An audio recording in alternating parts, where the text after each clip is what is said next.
How do you do instead of having these silos? Thank you very much. Thank you, sir. While there is no order that has been given to me for how to have you come and speak, but just building on the theme that Dr. Mahendra Dev set out with regard to social, May I request all dignitaries and participants to kindly rise. We are honored by the arrival of Honorable Chief Minister, Visionary Leader, Nara Chandrababu Naidu garu, Shri Nara Chandrababu Naidu garu vichesaru. Manandharam kuda mana karatala dhvanla madhya variki swagatam teliyachestam. Thank you, sir. మీ రాకతో మరింత వన్నె తీసుకొచ్చారు. Thanks a lot, sir.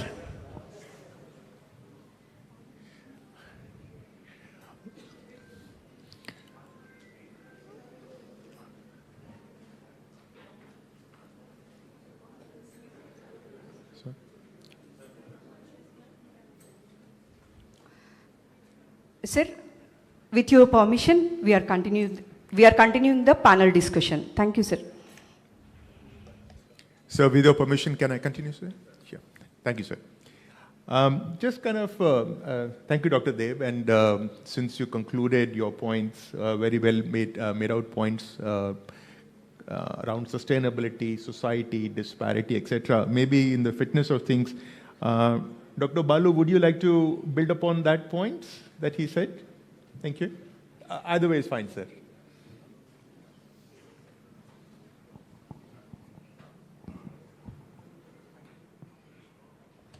Thank you so much for shifting the focus back to society and social good. Honorable Chief Minister and all the fellow co-panelists. I have the unfortunate pleasure of sitting amongst all economists on the stage. I don't say unfortunate because of not being an economist, but I believe that data and numbers have got this inbuilt trap in it of giving us projections that actually may not be completely ground-truthed. And so when you say society and societal good, I'm reminded of my life 30, 40 years ago living with the tribals in the forest of Mysore. And I was walking through some of the tribal colonies, and one particular family told me that they got 15 kilograms of food grains from the ration shop. I was quite surprised because those days even, around 22 or 24 kilograms were to be allotted to the tribal families, and they only got 15, and they were happy with 15. What I realized was when I look at the numbers, every tribal family in Karnataka had already been given adequate rations to the extent that it is defined. Food Corporation of India's go down showed that exactly the same amount of food grains are getting lifted. Everywhere the same thing was happening. But for the tribal on the ground, that data meant nothing, because for them, what I realized, that is the first time I really understood that information alone is not enough. If information does not predict deprivation the way we have to understand it, it doesn't really complete the social responsibility of data. So to me, I think data is more than just numbers. It's possible an opportunity or the foundation to set dignity in place.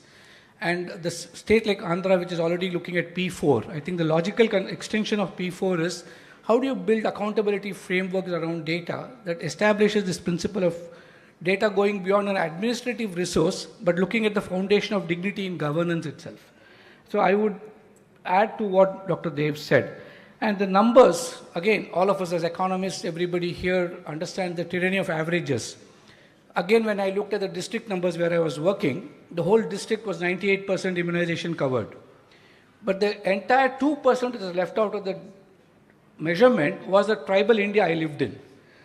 Geographical distance meant lack of immunization. Lack of immunization also meant lack of numbers in the game. And complications like this tribal colonies not getting listed as part of the revenue village gets left out of the measurement system itself completely. And therefore, when you looked at data, even if they show 100% immunization, still populations which definitively require that kind of care gets excluded. So the story behind these narratives has to be carefully actually deconstructed to understand, does it include these numbers? And I was very impressed when I read the whole P4 document, and Swarna Andhra without P4 I think will not be Swarna.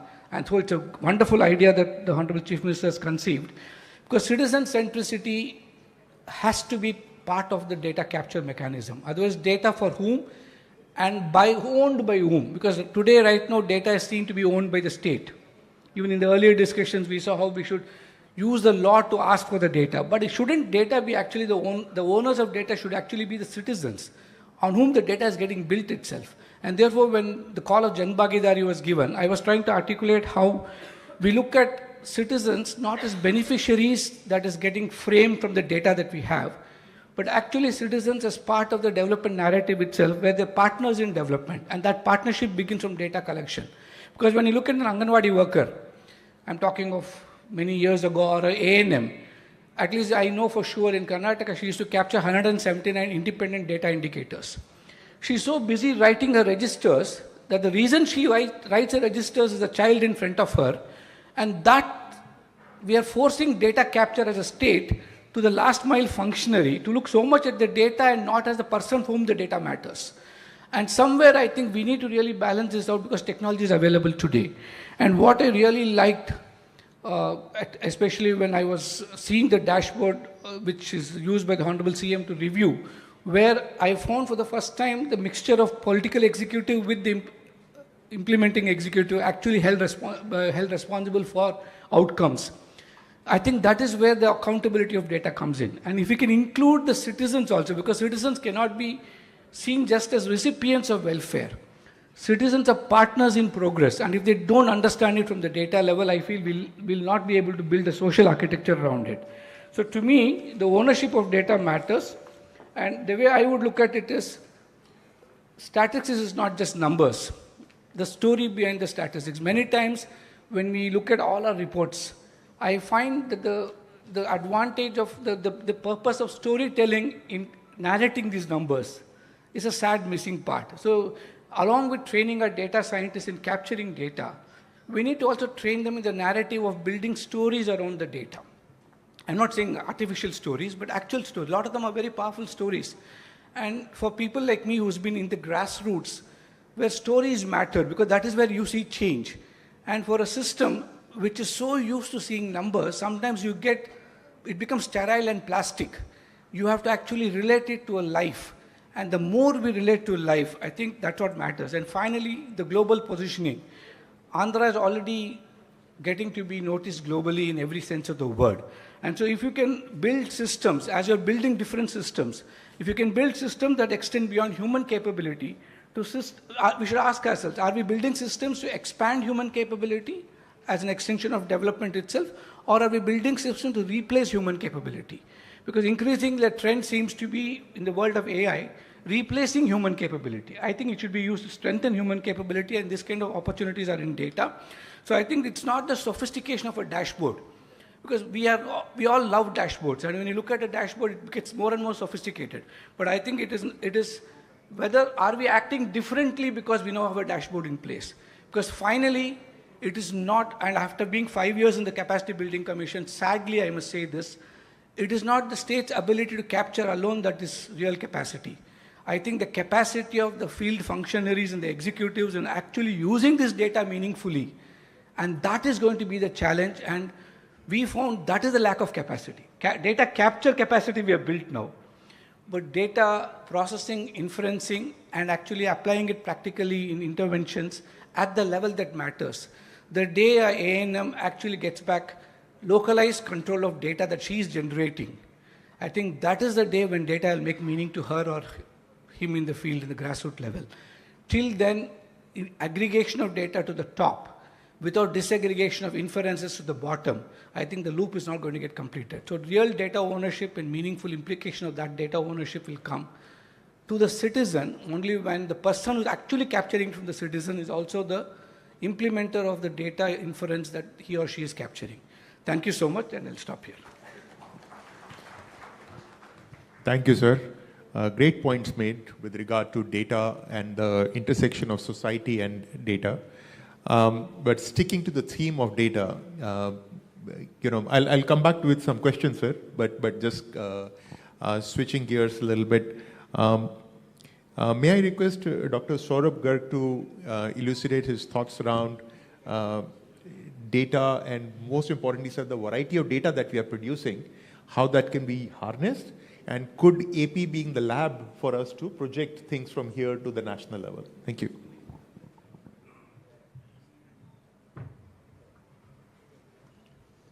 Honorable Chief Minister.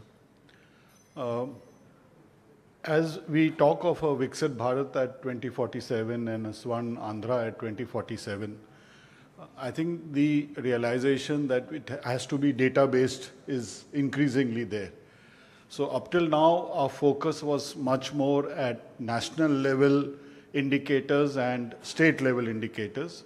Going forward, the focus will be district and perhaps even below district, which we haven't really talked about at mandal level or tehsil level indicators and using data. That is one aspect of it. The second is now we have a much greater amount of data. We have administrative data, extensive administrative data, including, for example, GST. We were discussing how GST data can be used so much more to get district level estimates. Apart from that, we have a lot of alternate data.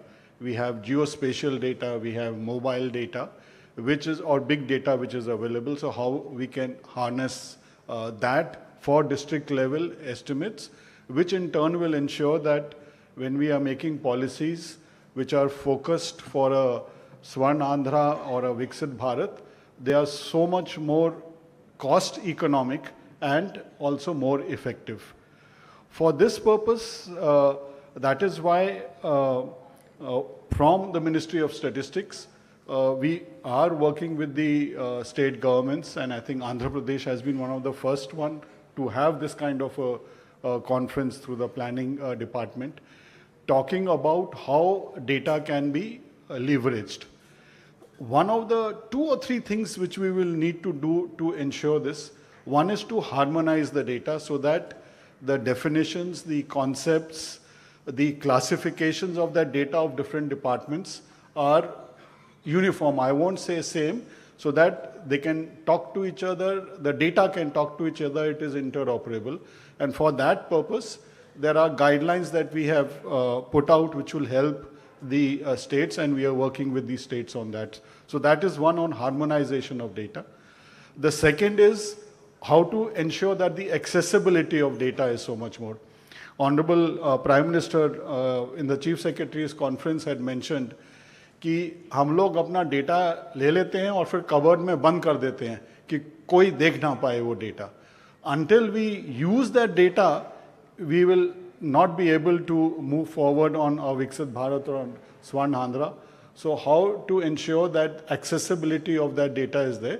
Obviously, we have to take into account privacy, confidentiality, and laws are for that. So that's the second point I would want to emphasize when we are talking about using data for the next 20 odd years. And the third is how we can generate more district level estimates. For example, we have different surveys that we do for informal sector employment, informal sector manufacturing or services, the PLFS and the annual survey of unincorporated sector. So if we also do this at the district level, the state governments participate and Andhra Pradesh is participating with us, we will be able to get a bottom-up generation of district level estimates.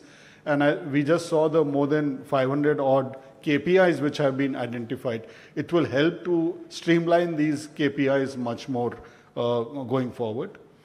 And the third thing which I would want to add is how we can develop more use cases. Gati Shakti is one use case where 1700 data sets come together for project planning.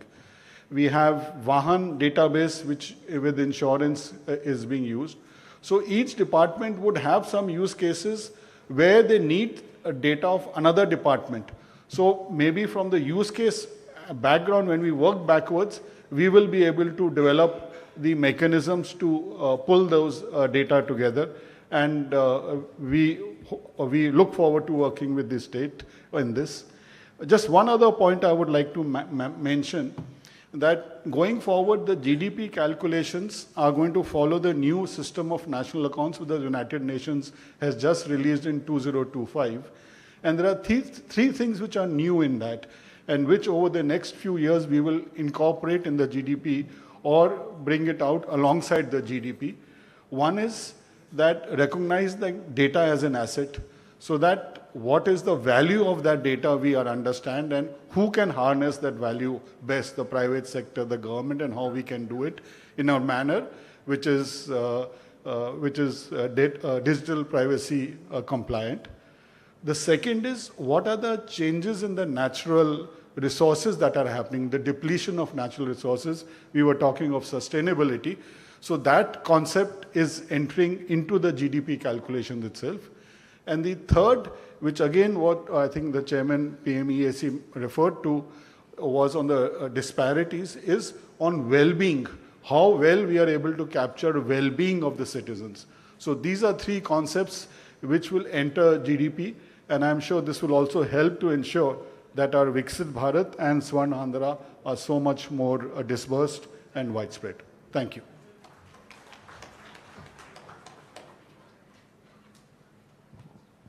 Thank you, Saurabhji. May I now request Dr. Raju to share his views with us. As he had shared in his presentation earlier, that they kind of had this full life cycle of data, analysis, policy, action, and the feedback implemented at the UP. And the other thing that struck me was the disparity that he showed between, at the district level, between the highest growing district and the smallest growing district. I'm sure there are some learnings now that Honorable Chief Minister is also here, sir. Would you like to share your thoughts on that? Thank you so much.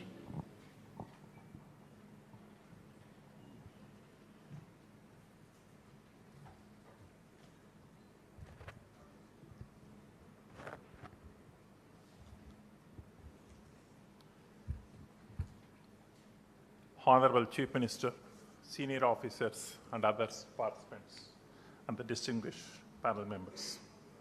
I know I have 3 minutes, but I take 10 seconds each, 3 small stories. Story 1, most of you are wearing a shoes or a chappals which is not fitting in because you borrowed ready-made. This is a global story. It never suits you. Human beings are different. We have a huge genetic variation, but we are all forced to fit in. Okay, I'll able to do this. Story here, because we don't have genetic data for a repairing of, designing of shoes repairs. We need to realize we can't do anything about it. Number 2, international institute called ECRISAT tried arahar dal, tuvar dal. They tried for 4 years. They went for a field experience, very successfully in yield improvement, and they went to try it in the local villages in Telangana. They didn't like. Now what do? 6 years of efforts. You know why? It didn't taste well. And the taste has no parameter in your research. Data never focused on this. Number 3, you open your Android mobile app, what does it come? You get all over the world apps, but I don't get my village map, I don't get my district map, I don't get my mandal map. It should be up here. The minute I open this, I don't want 30, 40 apps. I want my village map. I want my mandal map. So then you should be icons, drinking water, all the services. Immediately I can go. If I want to go to the drinking water as a service, I need to go by 5, 6, 7 levels. Do we understand this? Why women, local people don't use it? Because it's not easy. It's not designed for that. So data collection, data using, 2 different things. We never think about this because they're all designed for a global, not for local. Can we do something about it? Think it over. I'll come back to yourself, moderators' questions. Data has 3 dimensions. We need to understand this first. 1, area specific, village level, gram panchayat level, mandal level, taluk level, district level, state level. Everything for a geographical area is available. Then we see the variations. Who does what, how much allocations, all geographical wise. Number two, it is a second set is a user specific. For example, milk users, vegetable producers, finance, credit companies, SHGs, classic example. Then FPOs. There's similarly many other MSMEs industries. Third, the social community groups, various social communities. Now, one above other, it's very difficult to match. If I want to know in my district what is available, area specific, user specific, then community specific, it's not available. I need to go through 6, 7 levels of layers of information. Go back to the statistics office, go back to the other ones. Why can't we impose this, a layers of information, visually specific? I think that's one possibility. I'll come back to the second question. Let us take 28 districts of Andhra Pradesh.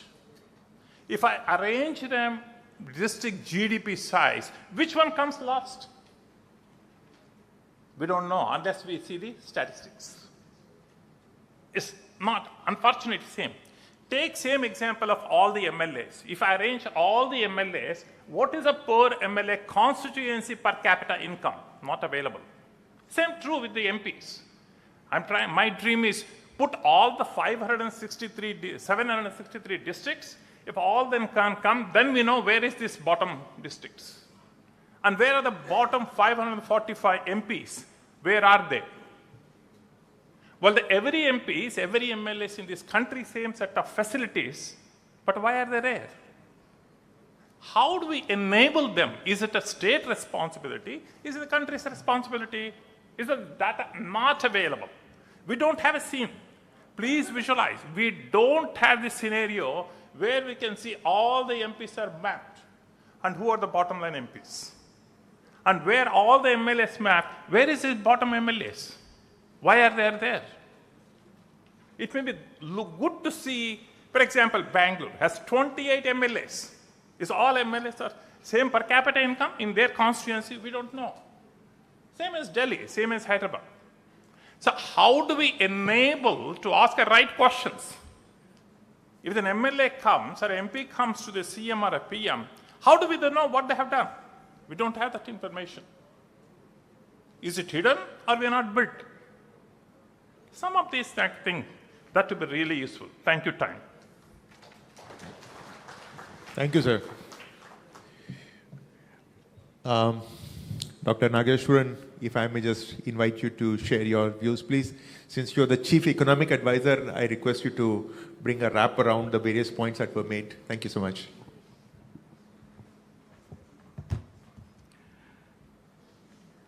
Honorable Chief Minister of Andhra Pradesh, fellow panelists, officials of the Andhra government, ladies and gentlemen. The session's theme is about data, statistics, and India's growth agenda.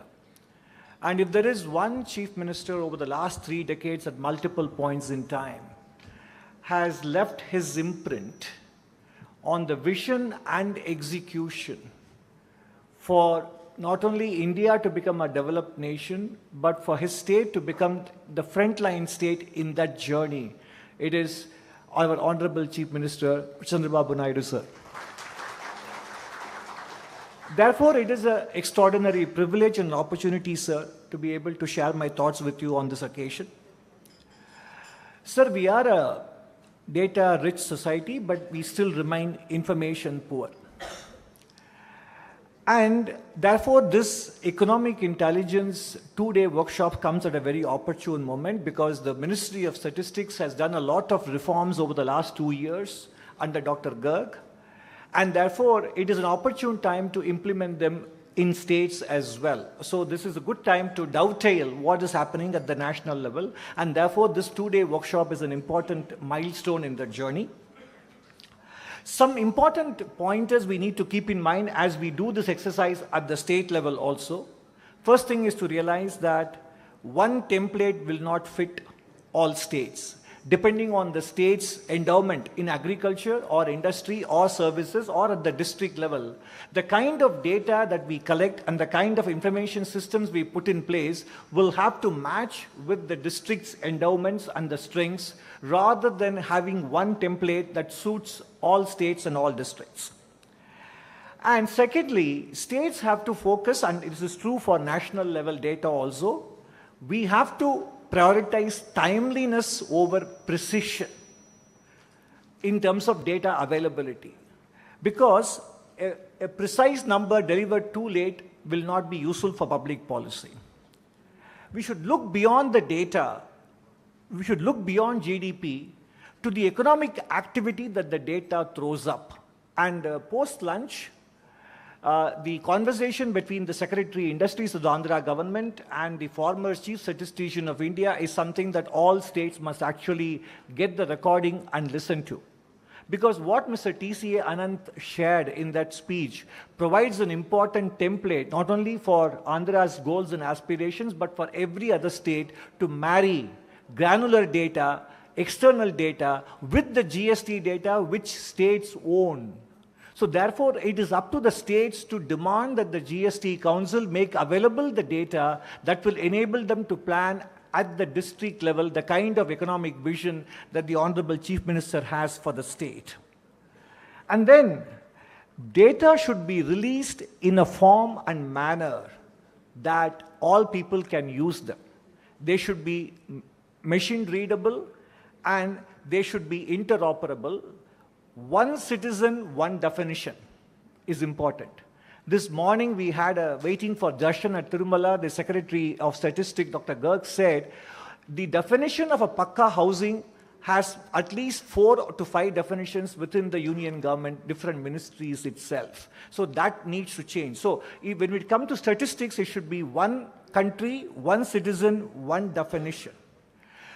I will conclude with 4 important caveats, not only for this state, but for the other states and the union government to keep in mind, because this is one thing that the state has done so well, Andhra Pradesh, and we saw evidence of it in the last half a day so far, decomposing the headline ambition into granular targets. And we saw plenty of evidence of it.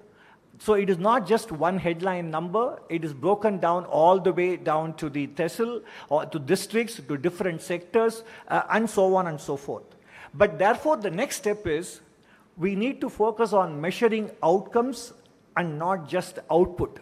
Just to give one example, a kilometer of road laid is an output. The reduction in logistics cost and the farm gate to port time is the outcome. Therefore, department should be measured on the outcome and not on the output. And then, closing the loop, data should trigger action and it should reach a desk which has the authority to act. And then aligning incentives. The data and outcome metrics should be linked to department performance. And the last thing is, whenever we create targets, they create incentives to manage the target itself and not the outcome. So therefore, we have to be able to create metrics that are hard to gain. In closing, I would say, we do not lack the ambition, we do not lack the data, but we have often lacked the disciplined plumbing that turns a number into a decision. And this workshop is going to go a long way in making sure that the plumbing of Andhra Pradesh's vision is so strongly and securely laid that I expect, in keeping with its letter A, which places it at the front of the list of 28 states, will also make Andhra Pradesh the frontline state in India's aspirational journey. Thank you very much.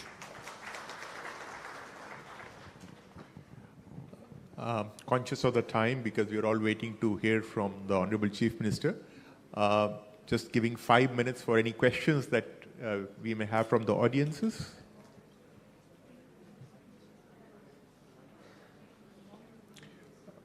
While the mic is being distributed, may I just request the panelists to, just one last one, just to conclude. If we were to just have one recommendation coming out of these discussions, right, and goes to the first line of this briefing paper, which is data as a national infrastructure asset, Because once we kind of define it, a lot of things that we spoke about here would get covered. Anybody wants to make an attempt as to what it could mean to us? Dr. Garg?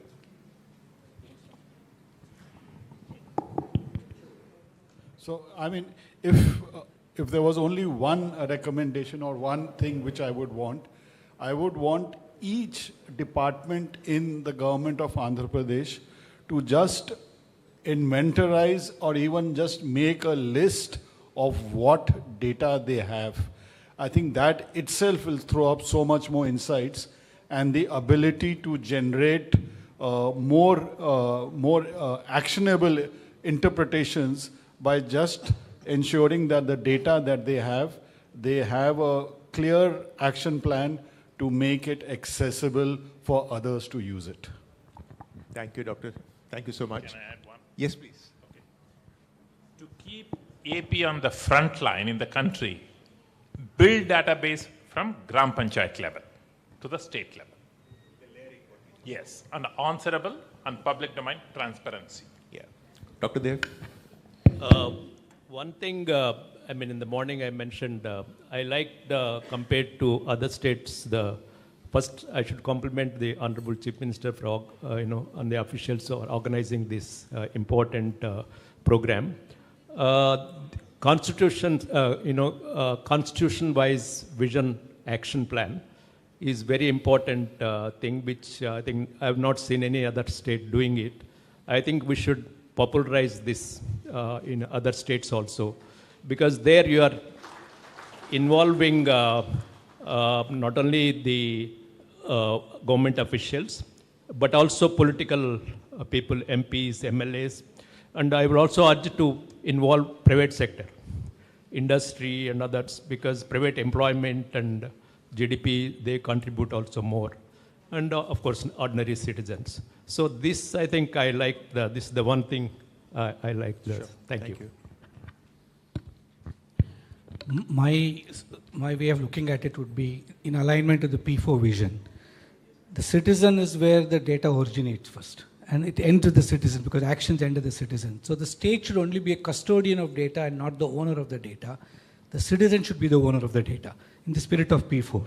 And Andhra can be the first state to generate some model which the rest of the country can imitate. Thank you. Two things. Andhra Pradesh has the coastline to basically create AI-insulated service sector and allied agricultural activities. So when it comes to AI-insulated economy, Andhra Pradesh can take the lead. And for that, Andhra Pradesh should mine, milk, extract information from the GST data. Thank you. Thank you. Thank you, my panelists. I hand it back to you, please. Thank you so much. Thank you, sir. Thank you, Sri Suresh Goyal, sir, and our esteemed panelists for a rich, engaging and thought-provoking discussion on the role of data, statistics and governance in India's growth journey. Thank you, sir. Thanks a lot. May I now invite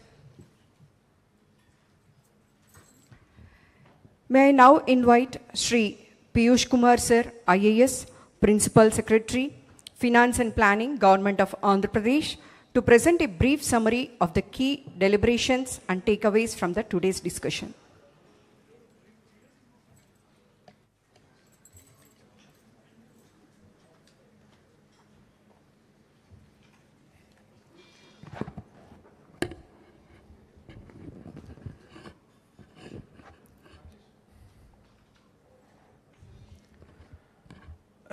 Honorable Chief Minister, Sir, eminent panelists of the session, distinguished guests and academicians, my fellow officers, senior officers and fellow officers from Government of Andhra Pradesh, all the distinguished guests. It is indeed a very, a great privilege and a pleasure for me to invite the Honorable Chief Minister, Shri Chandrababu Naidu Garu, for this session of interaction with all the experts. Sir, this 2 days conference is an outcome of your visionary outlook, sir. Under your visionary leadership, last 2 years, planning department, we have taken leaps and bounds in terms of the Swarna Andhra journey that we have started in not only the vision planning exercise, the action implementation exercise, but also in terms of the capacity building and in terms of the discussion around. It's a unique experiment which has never been done in any state the way we have gone about in last 2 years, sir. The fact that the galaxy of experts that have gathered today bears testimony to your vision and your engagement in the economic field and economic sector, the way it has come up. Almost everybody responded to our call, and we have had yesterday evening onwards a great gathering that has been coming to this, the auspicious temple city with darshan and with this conference. So once again, I thank all of you, all the experts and panels who have come here, all the Government of India, Government of Andhra Pradesh secretaries and the HODs who are here, sir. So guided by your visionary outlook, we had started this journey in 24th June when we had undertaken this vision action plan. So Swarna Andhra Vision at 2047 was something along with Padi Sutralu, which was shared by us under the visionary your leadership, sir. So it is best. I think the audience will also will like to listen from you about that, how we had partnered with Niti Aayog, we had taken up that journey, sir.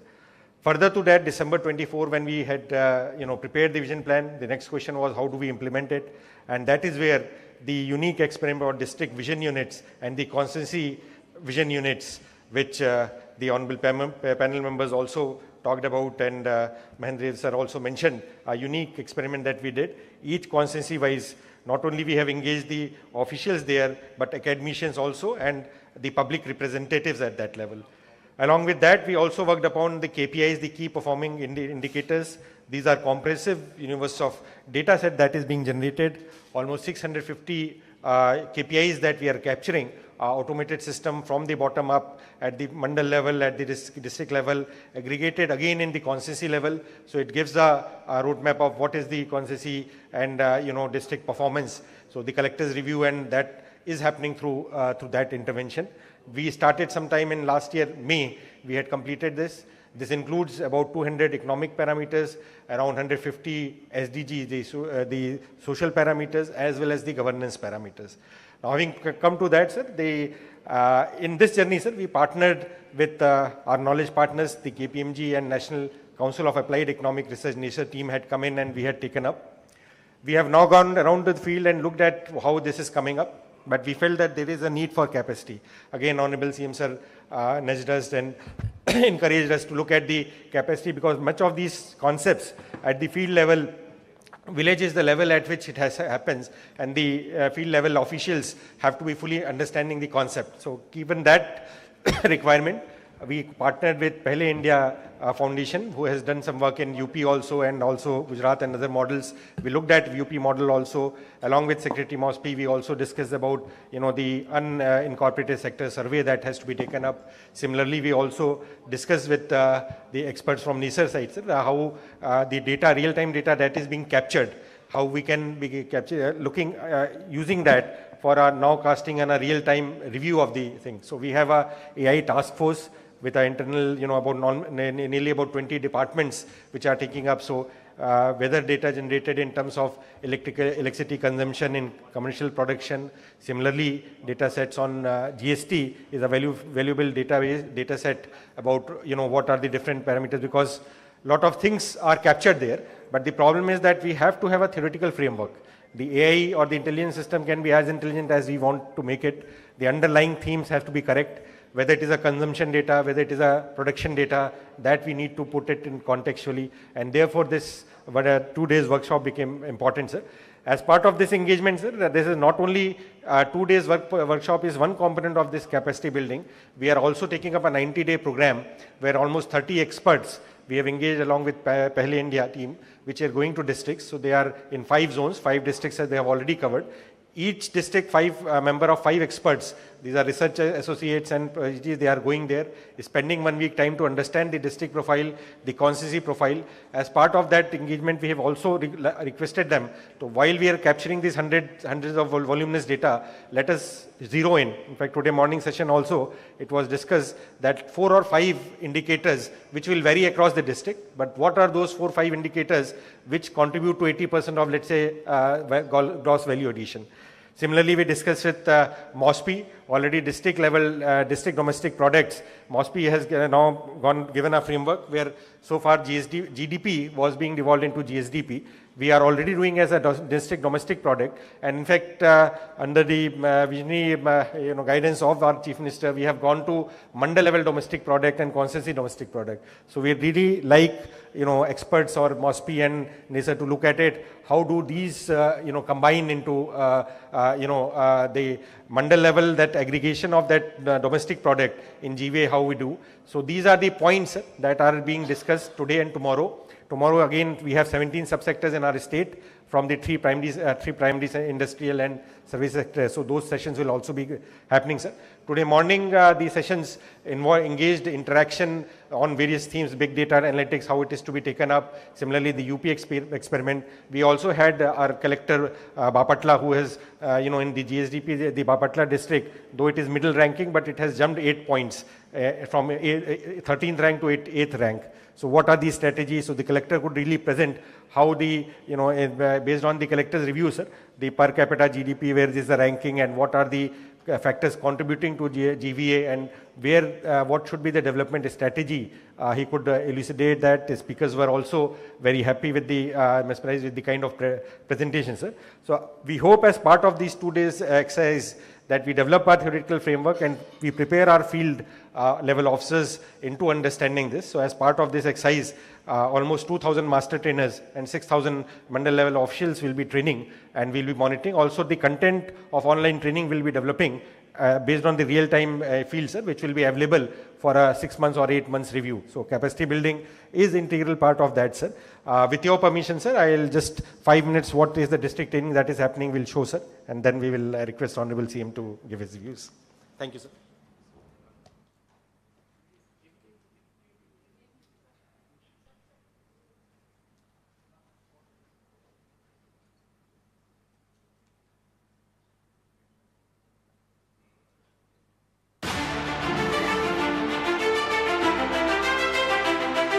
On the lines of Vikasit Bharat and under the visionary leadership of the Honorable Chief Minister, Shri Nara Chandrababu Naidu, Andhra Pradesh has embarked on a transformative journey, Swarna Andhra at 2047.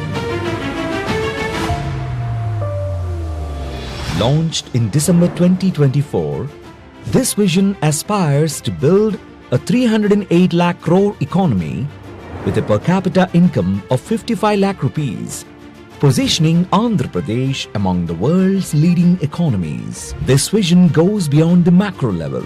It is driven to the grassroots, where every district, constituency and mandal has a defined pathway for growth. Localized vision plans translate state goals into actionable outcomes, guided by the Padisutralu, ensuring inclusive, sustainable and future-ready development across every region. Swarna Andhra conceptualizes action planning and implementation at all levels, state, district, constituency and mandal. To drive implementation, dedicated institutional mechanisms, district vision action plan units and constituency vision action plan units have been established. A robust KPI-based monitoring system tracks performance across departments, districts, constituencies and mandals, measuring progress in economic growth, SDGs and governance outcomes. To further strengthen this framework, a dedicated GSDP AI task force is building advanced economic intelligence systems, enabling real-time understanding of the economy and empowering faster, data-driven decision-making. KPIs future లో government of India ఒకటే చేస్తుంది. First time ఆంధ్రప్రదేశ్లో మనం చేస్తున్నాం. ఇప్పుడు కూడా only state in the country. ఇప్పుడు రాబోయే రోజుల్లో ప్రాసెస్ అంతా మంత్లీ ఎస్టాబ్లిష్ చేయాలని, దానికోసం ఇప్పుడు కీ పర్ఫార్మెన్స్ ఇండికేటర్స్ కూడా ఎస్టాబ్లిష్ చేసుకున్నాం. ఎవరేం చేశారో it will be on record. Analytics తీసుకోవడం విత్ నో టైం. ఏ అధికారి ఉన్నప్పుడు ఎక్కడ పని చేశాడో ఒక్కసారి తీసుకుంటే ఒక క్లిక్ కొట్టి ఆటోమేటిక్ వచ్చే పరిస్థితి వస్తుంది. That is the systems we are building now. Together, these initiatives are creating a governance model that is data-driven, accountable and outcome-focused.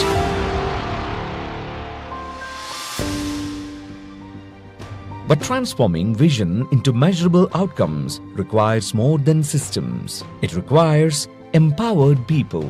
Recognizing this, Andhra Pradesh has launched a comprehensive statewide capacity building program, a first of its kind initiative designed to equip officials with the knowledge, tools, and analytical capabilities required for economic governance. This program is not just about training. It is about enabling every official to understand the economy, interpret data, and take informed decisions that directly contribute to growth.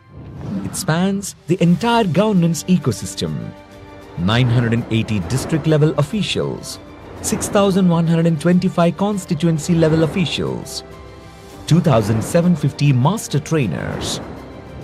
From Srikakulam to Sri Satya Sai, this initiative, including structured workshops like this, is building a new generation of data-driven administrators. Officials are being equipped to understand GSDP, sectoral performance, high-frequency indicators, and real-time economic signals, shifting governance from routine administration to outcome-driven leadership. This marks a fundamental transformation. From assumptions to evidence, from intuition to intelligence, from activities to measurable impact. Every official becomes a growth catalyst. Every district becomes an engine of development. Every intervention becomes measurable. Across Andhra Pradesh, this movement is transforming how decisions are made and how growth is delivered. The training programs have been organized by the planning department in the district of Kakinada. As part of the training program, the training was imparted to the master trainers, the constituency level officials, the district level officials, and also to all the key stakeholders across different sectors. And I'd like to thank the planning department for planning this training and then imparting this training at all levels. Thank you. Through this initiative, Andhra Pradesh is building an administration that is future-ready, powered by economic intelligence and driven by accountability at every level. From data to decisions, from decisions to development, from development to prosperity. Swarna Andhra at 2047, happy in its people, healthy in its progress, wealthy in its future.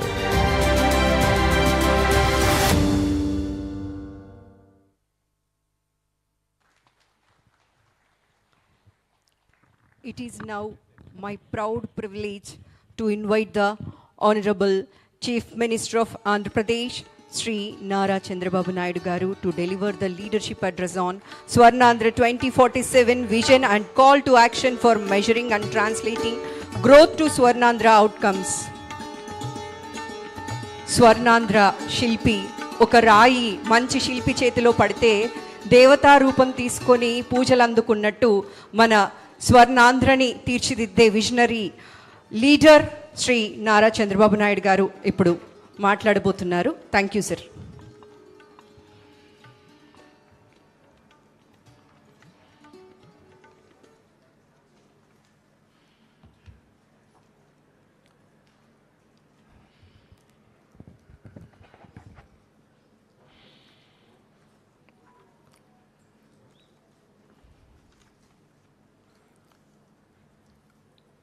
First of all, I wanted to extend warm welcome for extraordinary gathering here today. Especially so many experts, starting with I welcome Professor K.V. Raju, Member Niti Ayog, and Dr. Balasubramanyam, Member Niti Ayog. I also extend my welcome to Ananta Nageswaran, Chief Economic Advisor, Government of India, and also Dr. Subhash Garg, Secretary, Minister of Statistics and Program Implementation, and also especially very important Mahendra Dev Professor, Chairman, Economic Advisory to the Prime Minister. This is the gathering, if you see all of them. Total eminent personalities to frame the policy, to guide the governments. You are all here. And also Rajiv from Pahle India is also here. This is where it is very nearer to me, to my heart also. Not now, for the last 3 decades. First time I became CM in 1995. I have seen the systems, how they are functioning. We started economic reforms in 1991. China started economic reforms in 1978, only 13 years ahead of us.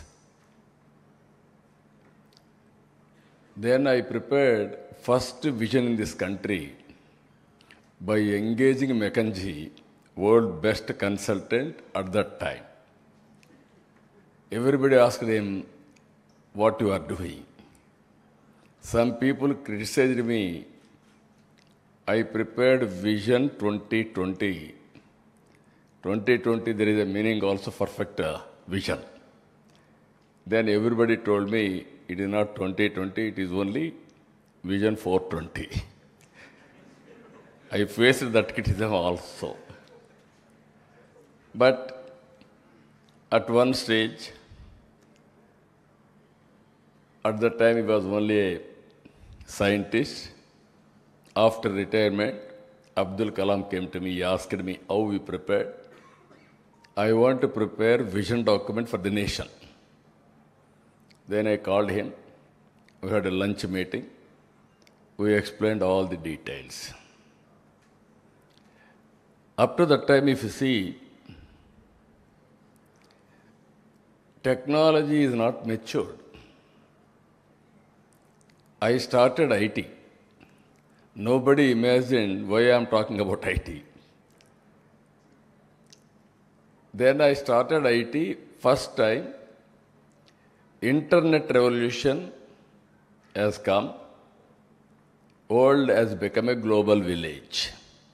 Before that, what America is doing, we don't know. After 3 days, 4 days, we used to know in papers, late news. That is where I networked with Bill Gates. I asked his appointment. Then he told me, I don't have any work with politicians. First of all, that is the impression about politician. Politician does not know anything. Why should we waste our time? We are business people. Then I told him, I am having something to share with you. Give me 10 minutes. With great difficulty, he told me, you come, join in cocktail party. Today, at least, if you join cocktail party, we are having some credibility. Nobody will believe. At that time, if you join immediately, we will be branded as party in that angle. So I told him, then with great difficulty, he gave me 15 minutes. Always, we are also very strong persons among us.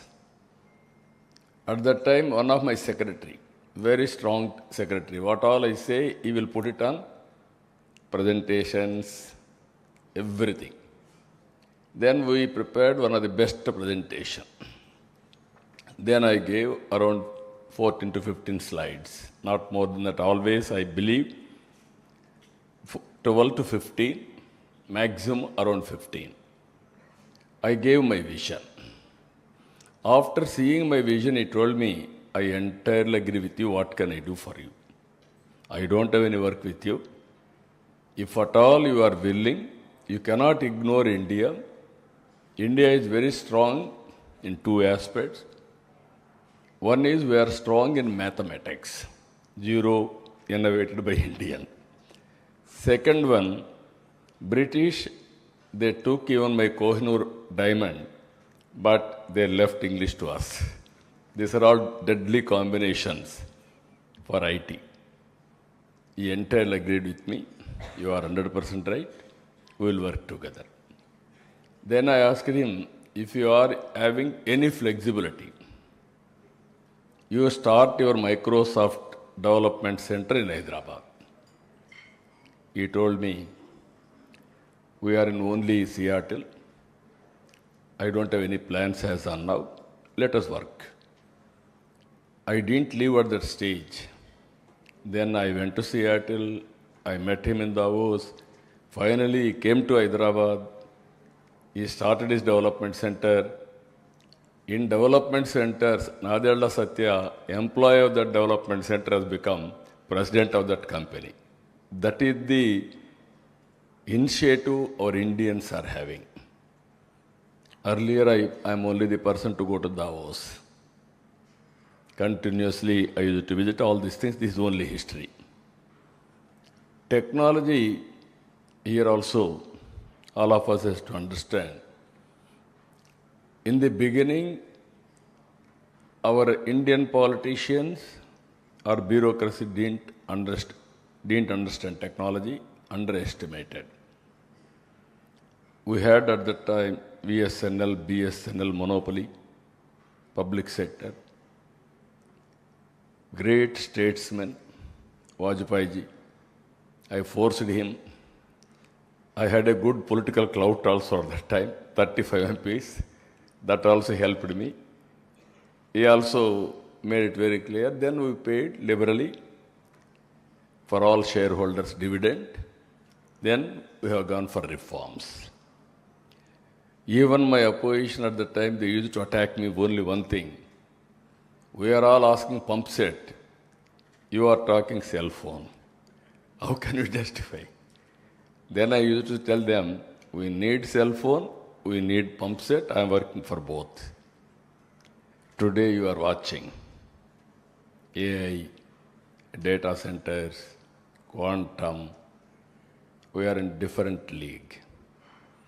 That first mover advantage for India.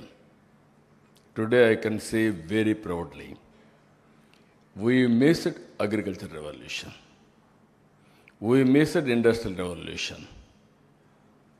We are able to encash service sector revolution because of information technology and supporting other economic activities. Now, all of us are here. I had a bitter experience about GSDP. Around 2014, my officers are unable to understand what is GSDP, even including my planning secretary at that time.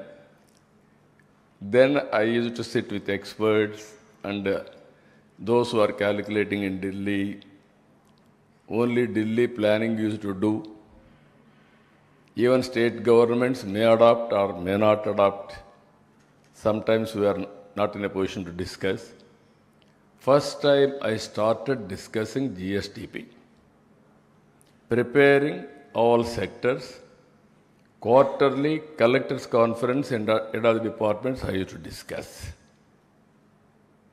With that discussion, if you see, we are able to grow 13.5% GSDP CAGR. And also, at that time, ease of doing business, total computerization, then going on reviewing dashboard. For 5 years, first year we are number 2 after Gujarat. After that, always we are number 1 in ease of doing business. Of course, today we have changed the gear. I am talking about speed of doing business. Always innovation has to come. Otherwise, you will be stalemate. In this, I am very happy I have heard about your views. Data. Future is only data-driven governance or data-driven decision-making. Data is wealth, according to me. You are having proper data. You will arrive a real solution for execution, for monitoring, for corrective measures. Always I used to say, there is no proper data. if you feed computer garbage, garbage will come. If you feed proper data, nothing like that, on health or education or anything for that matter, agriculture, everything, it is a big game changer. Now for the last 2 years, my planning department is doing exercise. We are going slowly, earlier yearly, then we made it an exercise quarterly. Now every quarter we are having a collectors conference. Now I want to go monthly. That is where our vision document, if you see, 10 principles. Now by hearing you with you and also Rajiv Kumar, Pile India, he told me 11 is very auspicious figure. And also why can't you include private investment in this? I will be very happy. Even I heard some of your discussion. Immediately we will make it 11 principles from now onwards. We will start our homework. Always investment is very important. Now models have come. One is PPP, viability gap funding, and so many models. So with all these things, I wanted to request all of you, we are in an inspiring time. I am using this word very clearly. Technology is matured. And also knowledge is available. And also if you see here in our government, Aadhaar is a game changer for India. No other country is having Aadhaar. So Aadhaar, nobody can duplicate. Now any passports, immigration, everything, even our welfare, without any fraud, we can distribute all these things. There is a debate among all of us.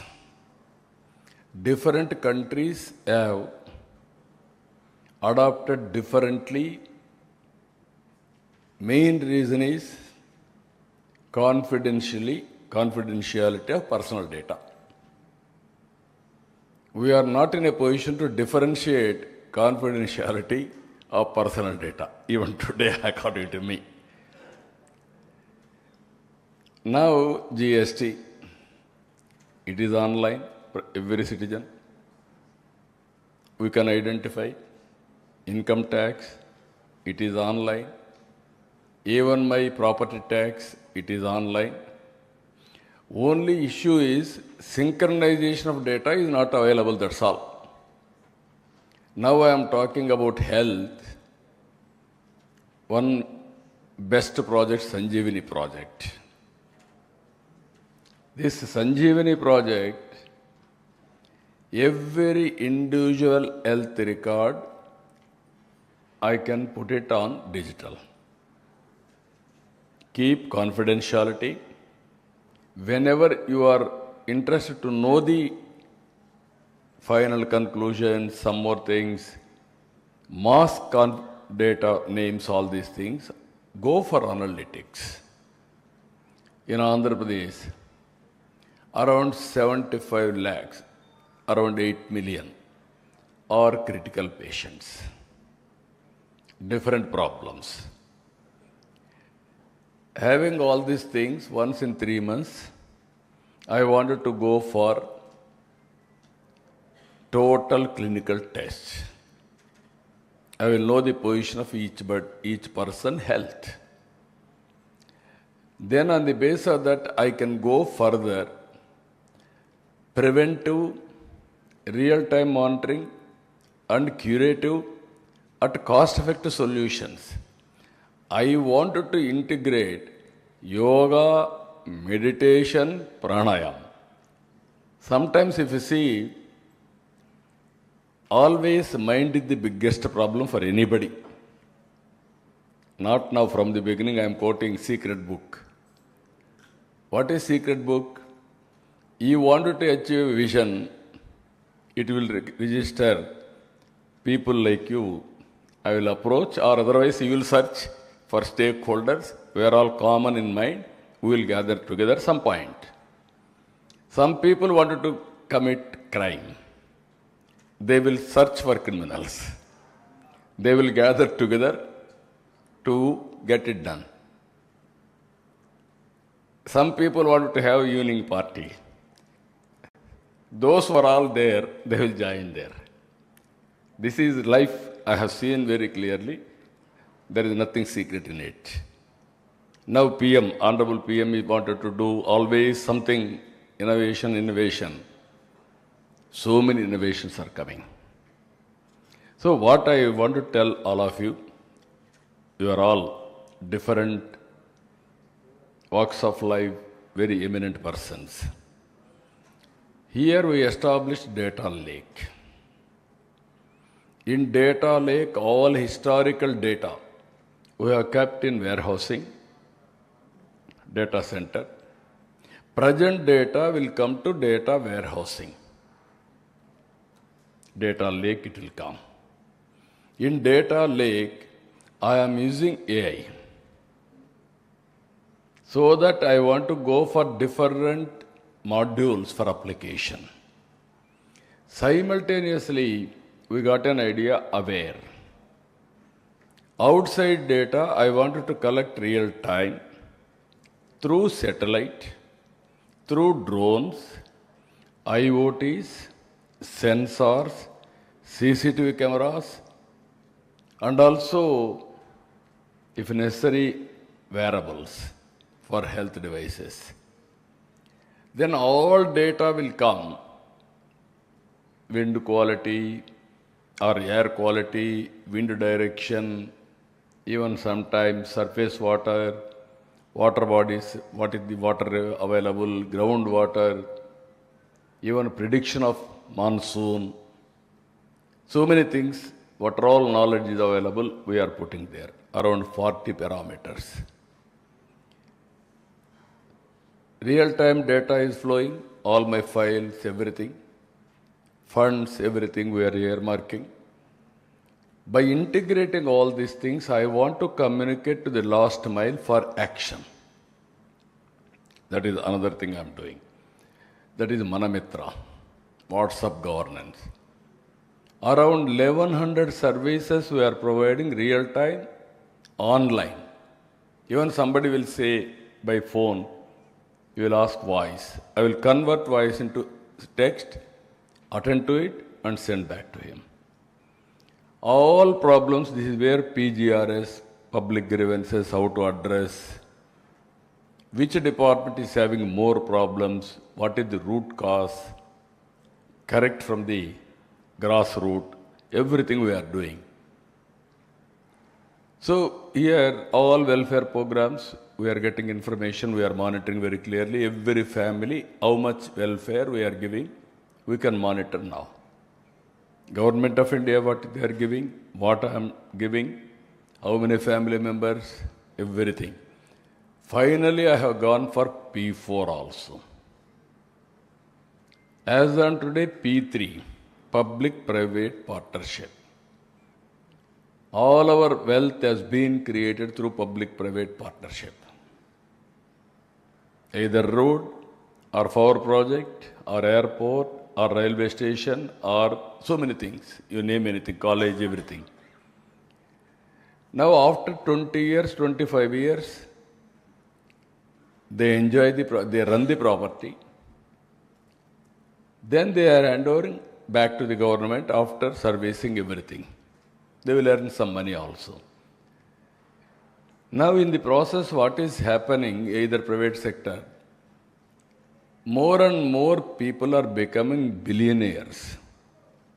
Relatively, poor and rich is dividing sharply.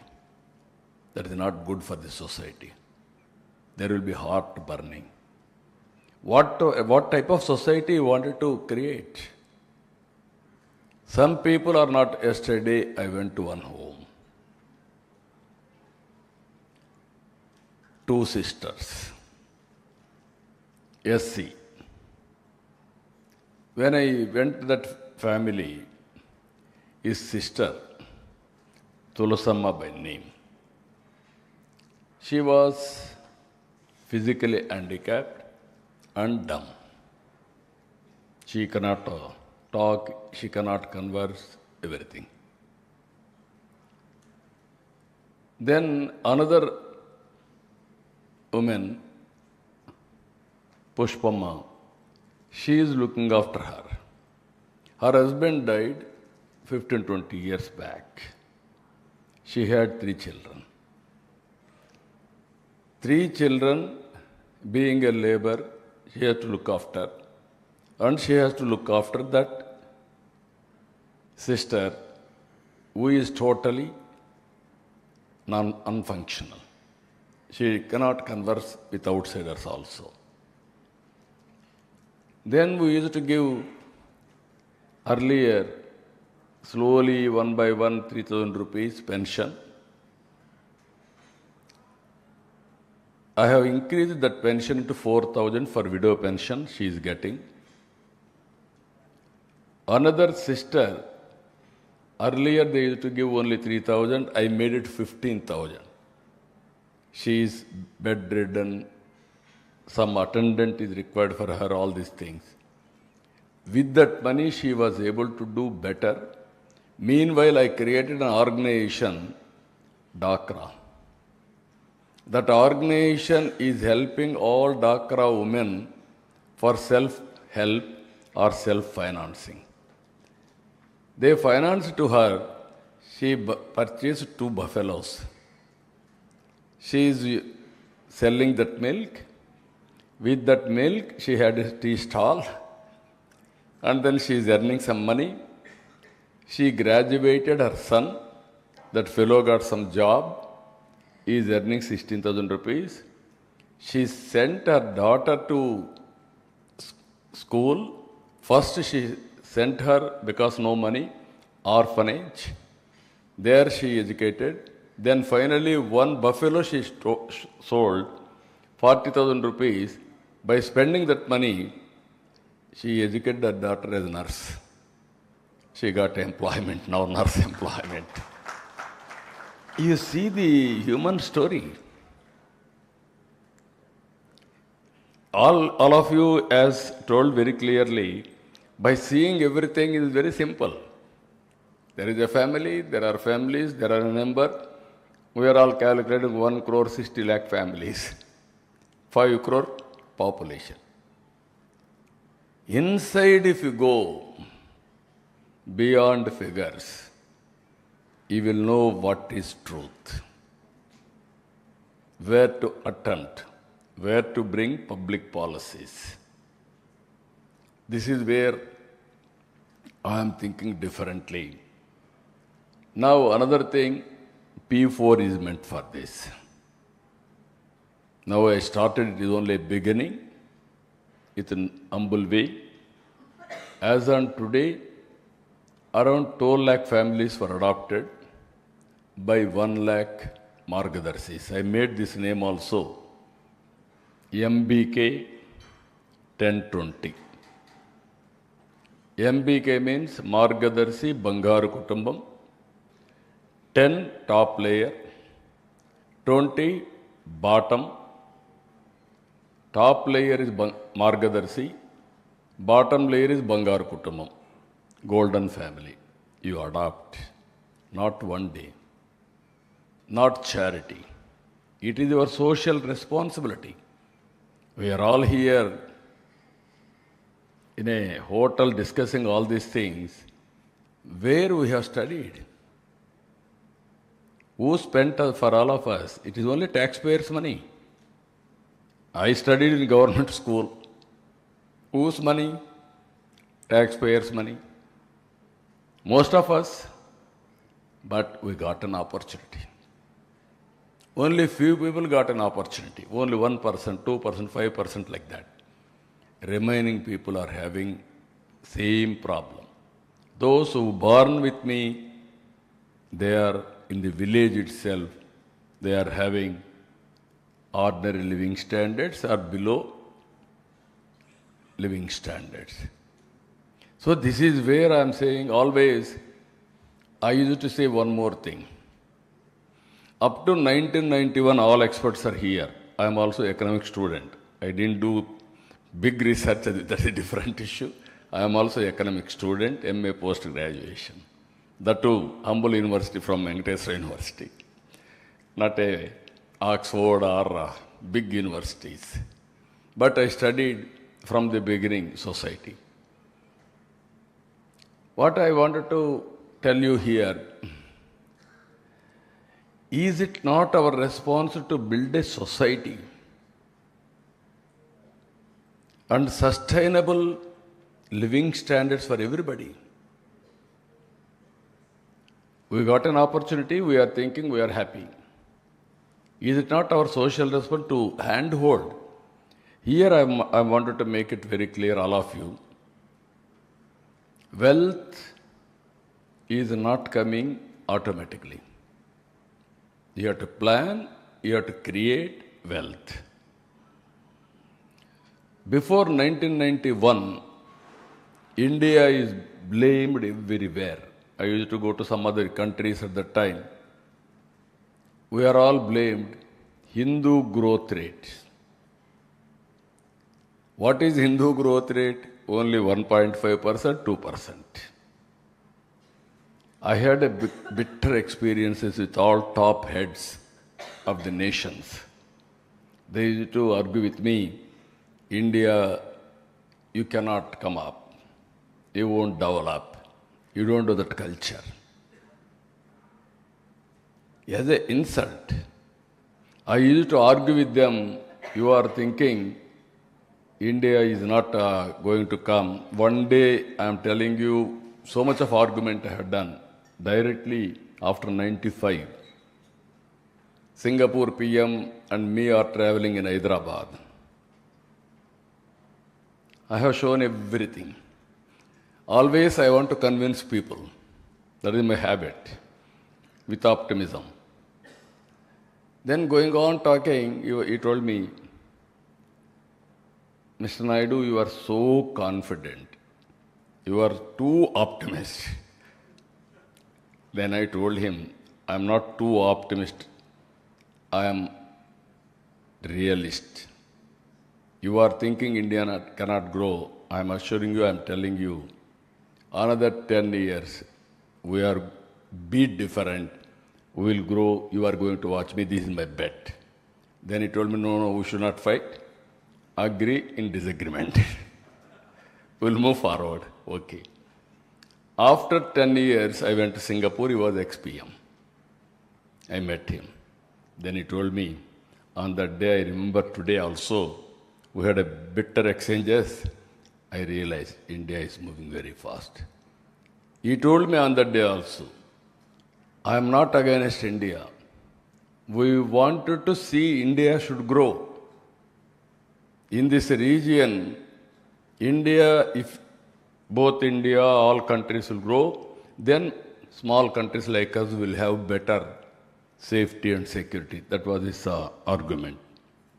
So what I wanted to impress upon you, we have to create a society.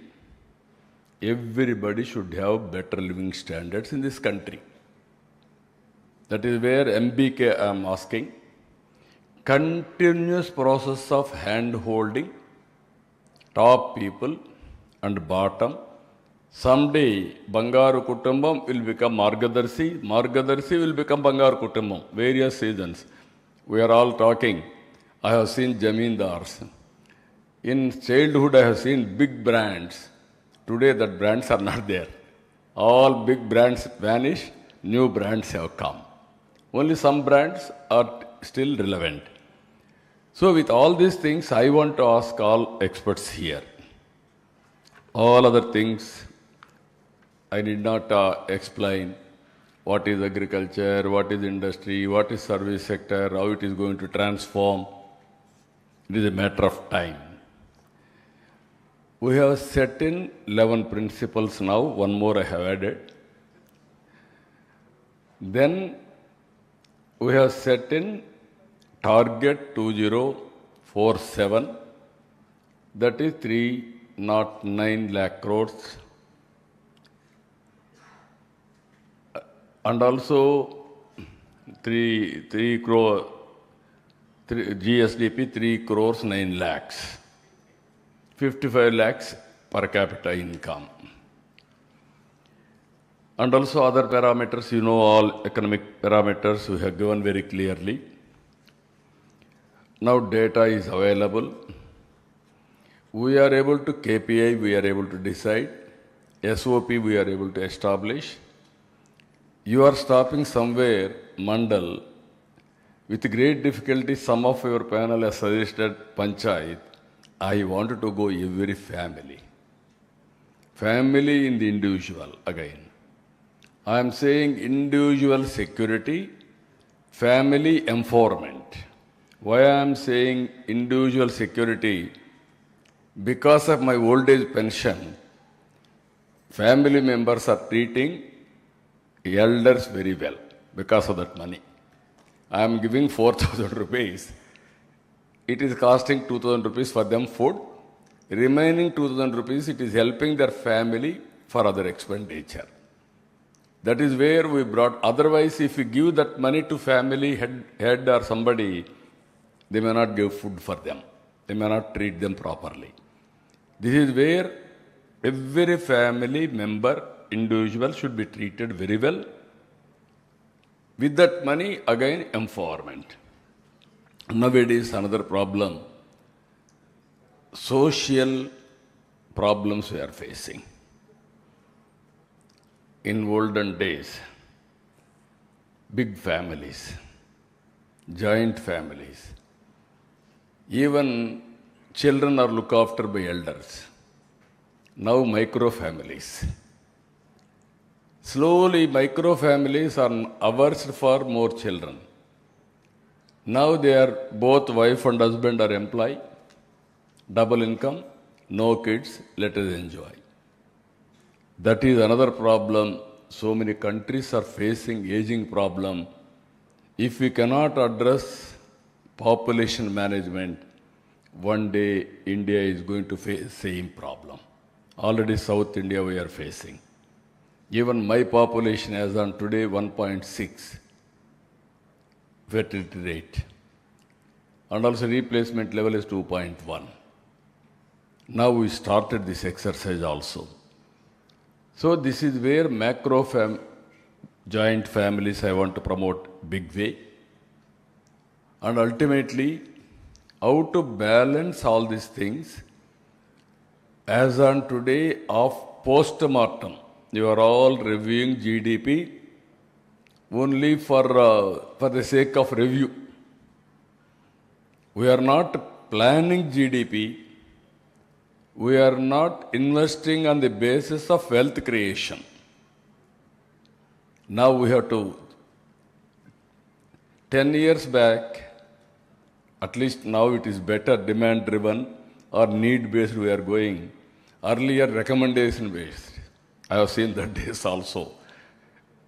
First time I became MLA, we had 3 privileges. One privilege for MLA,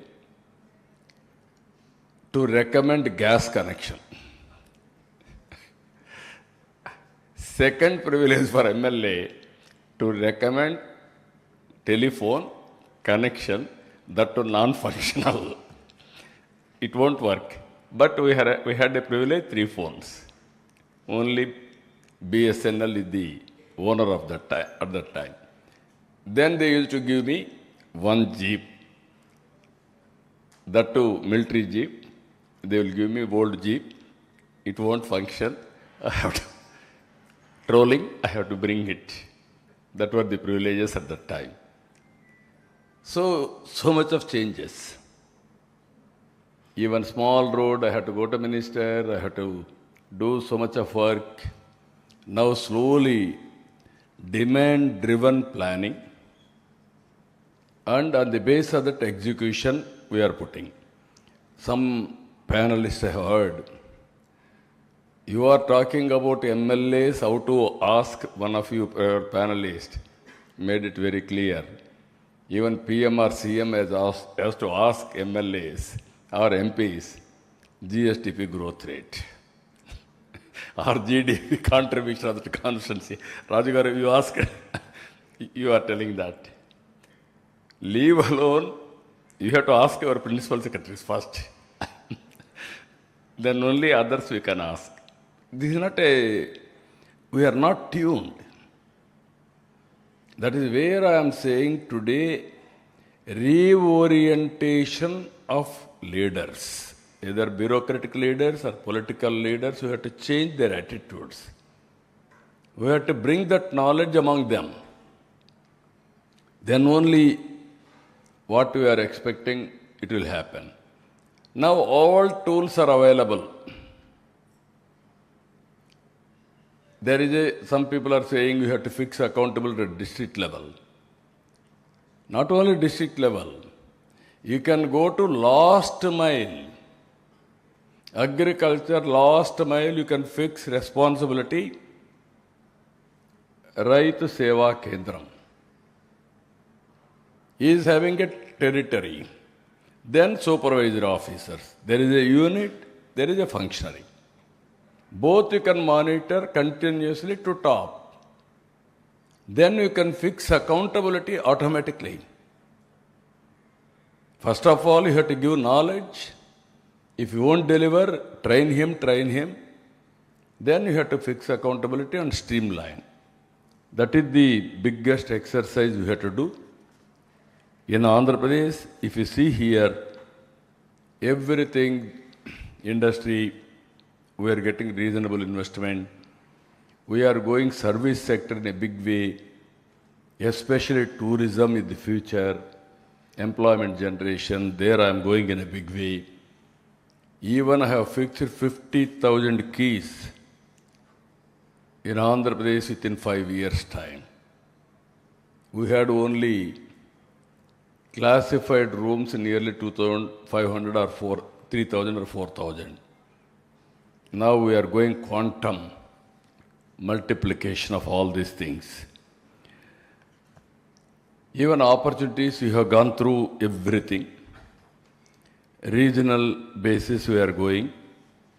Now you have to tell me economic intelligence, various parameters.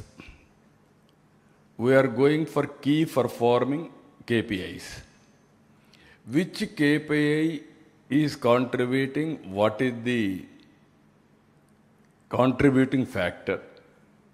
We are having roughly real time. Ultimately, by using technology, AI, can you make it more and more precision? Big data analytics.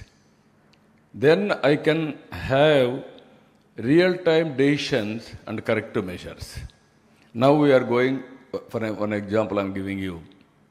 It is a process is very difficult. I have started 1100 services, real-time, online, we are providing. With great difficulty, we are able to reach 50% online, 50% physical touch. Slowly, now 60%. Now, we have started 60% or 65% public satisfaction. I am doing technology auditing. Then I am asking IVRS, QR code, various ways I am obtaining information from stakeholder. Then recently I started in public meeting, one side my district officers, another side politician, opposite public. Then I am asking, this is my officer, this is the satisfaction level. What is your explanation, you tell me. Slowly they are picking up. Now my goal is this year 80% public satisfaction. Then I want to go to 90%. Any deficiencies, I want to either physical deficiencies or service delivery deficiencies, will correct it. Ultimately, public satisfaction is very, very important. Then only they will listen to me, otherwise there will be dissatisfaction. This economic intelligence, what Pilot India is doing, you are training. There also we have laid good infrastructure. District level collectors, all my collectors are online now. And also we have engaged one of the best leading academic institutions as a knowledge partner. They are working with them. Then go further, constituency level, one nodal officer. MLA will be the chairman of that committee. District, I am involving parliamentary member and also concerned minister. Now I want to go to Panchayat. If you go these 3-4 levels, plan Panchayat as a unit and also plan short-term, medium-term, long-term planning for a family as a unit. Taking family members as a resource apart from other assets. I have seen yesterday some survey from Government of India. Visakhapatnam, highest working population, 52%. That is a good sign. Can we increase 70%? This type of surveys you have to do now. Their per capita income is 6,65,000. Now data centers are coming. So many things are coming. Tomorrow it will be 15 lakhs. Quantum jump in knowledge economy. This is where I am asking all of you, GST or otherwise, our various touch points.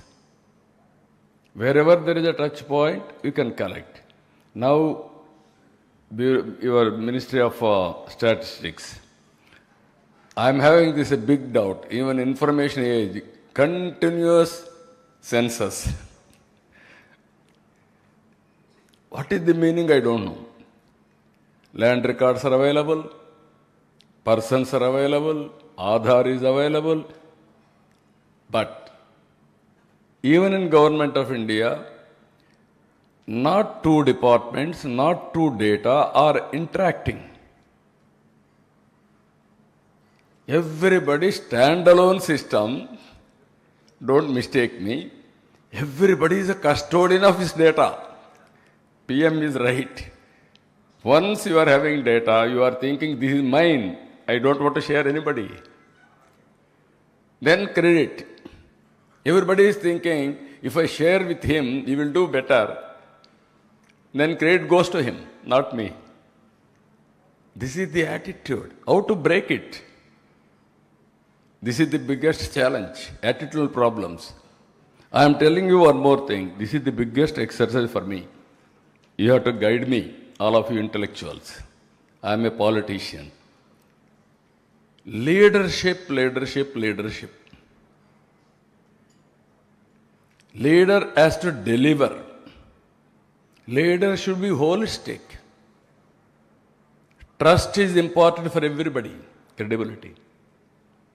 If I talk something, people should listen to me. They don't trust me, they won't listen to me. Even all our leaders, how to make our leaders more and more efficient leaders. That is where countries like Singapore, it is a small country. We are all justifying. We are big country, Singapore is small country, no comparison. In the first instant, we are pushing them. No, they are ethical leadership. Morally, they are very strong. That's why they are able to survive. Same wavelength. PM to last mile, same wavelength. They will talk same wavelength. PM will say something, I will say no. That is my political situation. This has to be changed to certain extent, then only things will happen. Now like-minded people are joining together. At least all of us has to work in that direction. Then I don't have any doubt. India is capable of growing double-digit growth. You have locked so many things. How to unlock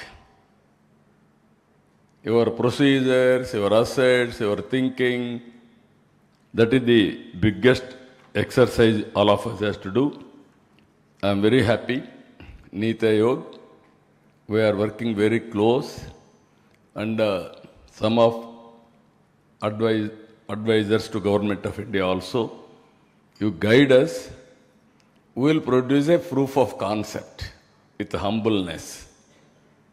My aim is I want to grow 15%. Some people are saying, no, 20% we can grow. But if I say 20%, my planning secretary will say, sir, I will go on leave. Day by day you are increasing target. We don't have any confidence. Even it is not possible. This is the biggest challenge I am facing, but this meeting is only the beginning. We are in the midway. You have seen our data. Now 2 days conference and also training program, we will reach reasonable level. Every 15 days we are having cabinet. Every monthly SIPC, SIPB. Every quarterly collectors conference.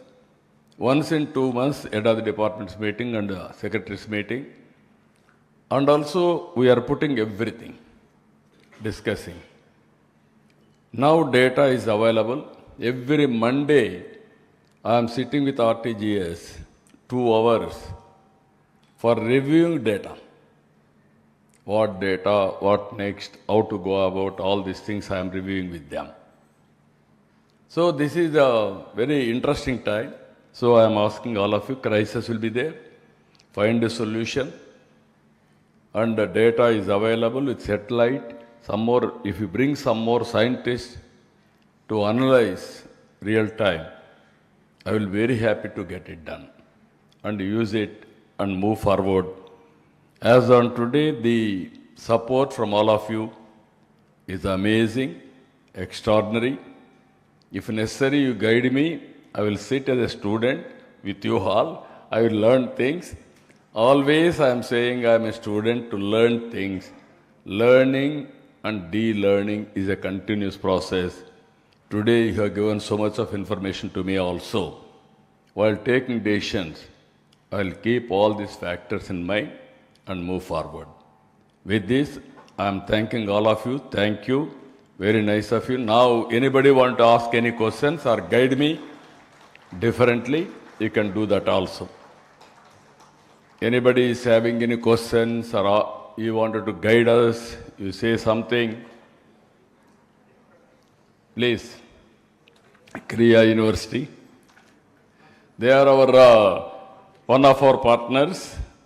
Now 4 principals out of 10, 4 principals they have taken up as custodian and take to logical conclusion. That is Kriya University. Please carry on. Sir, just like you made 10 into 11 principles, you have made our 3 into 4 today. So okay, that's good. Sir, very inspiring talk as always. So this morning I was with Honorable Minister for IT in Sri City, and you introduced the 11th point of private investment. He mentioned in this morning when we were talking, 25% of all investment in India is coming into Andhra. And I said, wow. He said, no, you are saying wow, but my Chief Minister is saying, where is the remaining 75%? Just wanted to share that, sir. Thank you. You are right. If you satisfy, then status quo, then diminishing. Always fight. Innovation, innovation, innovation. Morning we had a meeting, G. Ramji, inauguration by Honorable Minister and Deputy CM. Now I have come here. That is different chapter how to convince people. This is different chapter how to learn new things. This is a continuous process. Anybody? Please. Mike. Sir, very inspiring. And I have only one point regarding the infrastructure. Can we do something for the cities which are the engine of economic growth above the public transport as the infrastructure vehicle? What do you mean by that?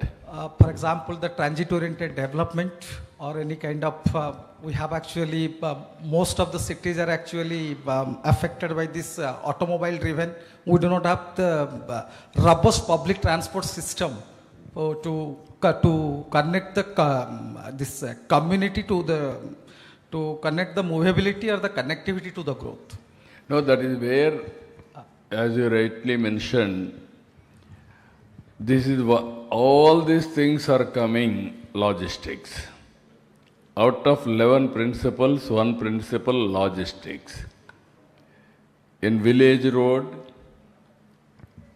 state highways, national highways, connecting to port, connecting to marketplace, connecting to airport or railway station, and also seamless integration of all logistics.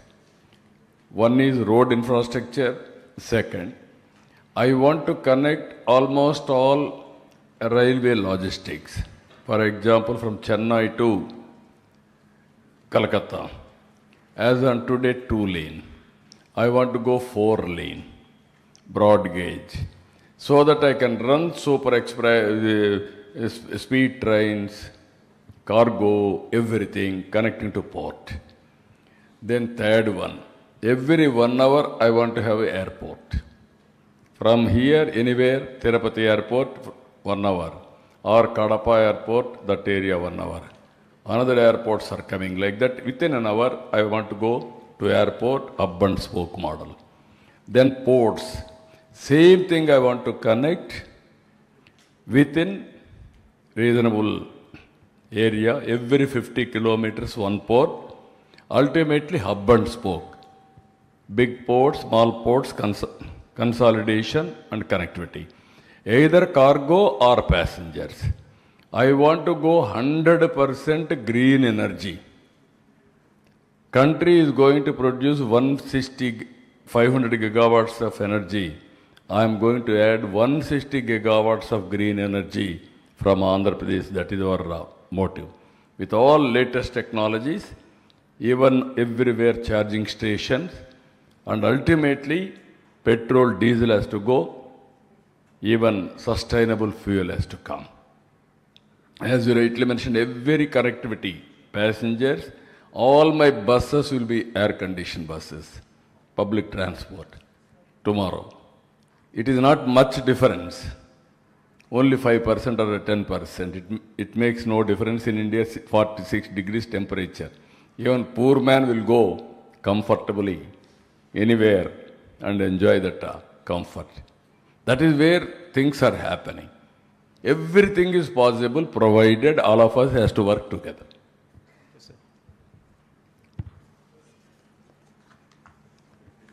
Tell me,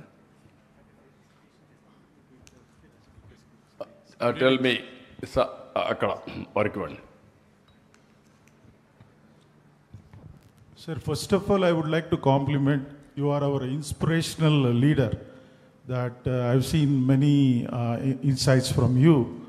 Sir, we are putting so much of initiatives, but at the grassroots level, do you think each and every family members and individuals are able to understand your efforts? That has to be reached, because you are talking about satisfaction index where you stand 65%. I want to make it 100. Now 73%, 72%. Yes. We are reaching now. I want to reach this year 80%. As you rightly mentioned, yes, sir. Even including you, I don't know what is your position. No, I am from VIT Amaravati, sir. Yeah. VIT Amaravati. Yes, sir. Everybody is busy. What government is doing, you are unable to understand and utilize, or how to do government, you are not in a position to contribute. You are an academic institution. Yes, that is where I am saying everybody is expecting what nation has given to me, what you have to give me. What I have to contribute for the nation, nobody is thinking. That is the biggest challenge for all of us. For common man empowerment, if you realize this, even you are also common man till yesterday. Now you got an opportunity to run an institution, that is VIT. Common man is not aware of all these things. He is ignorant. Yes. He is not following. Morning to evening he is busy. Even if you tell, he may not understand. But how to make him to realize? Yeah. Even 8% of population are not having connectivity. That means bandwidth. Some people are not having smartphone, not even phone. These are all the things, how to reach over a period of time, that is important. It is a continuous process according to me. I am talking, going on meetings, I am talking. Slowly it will percolate. It will trickle down. The day will come, there is a feel-good factor that you have to keep it in mind.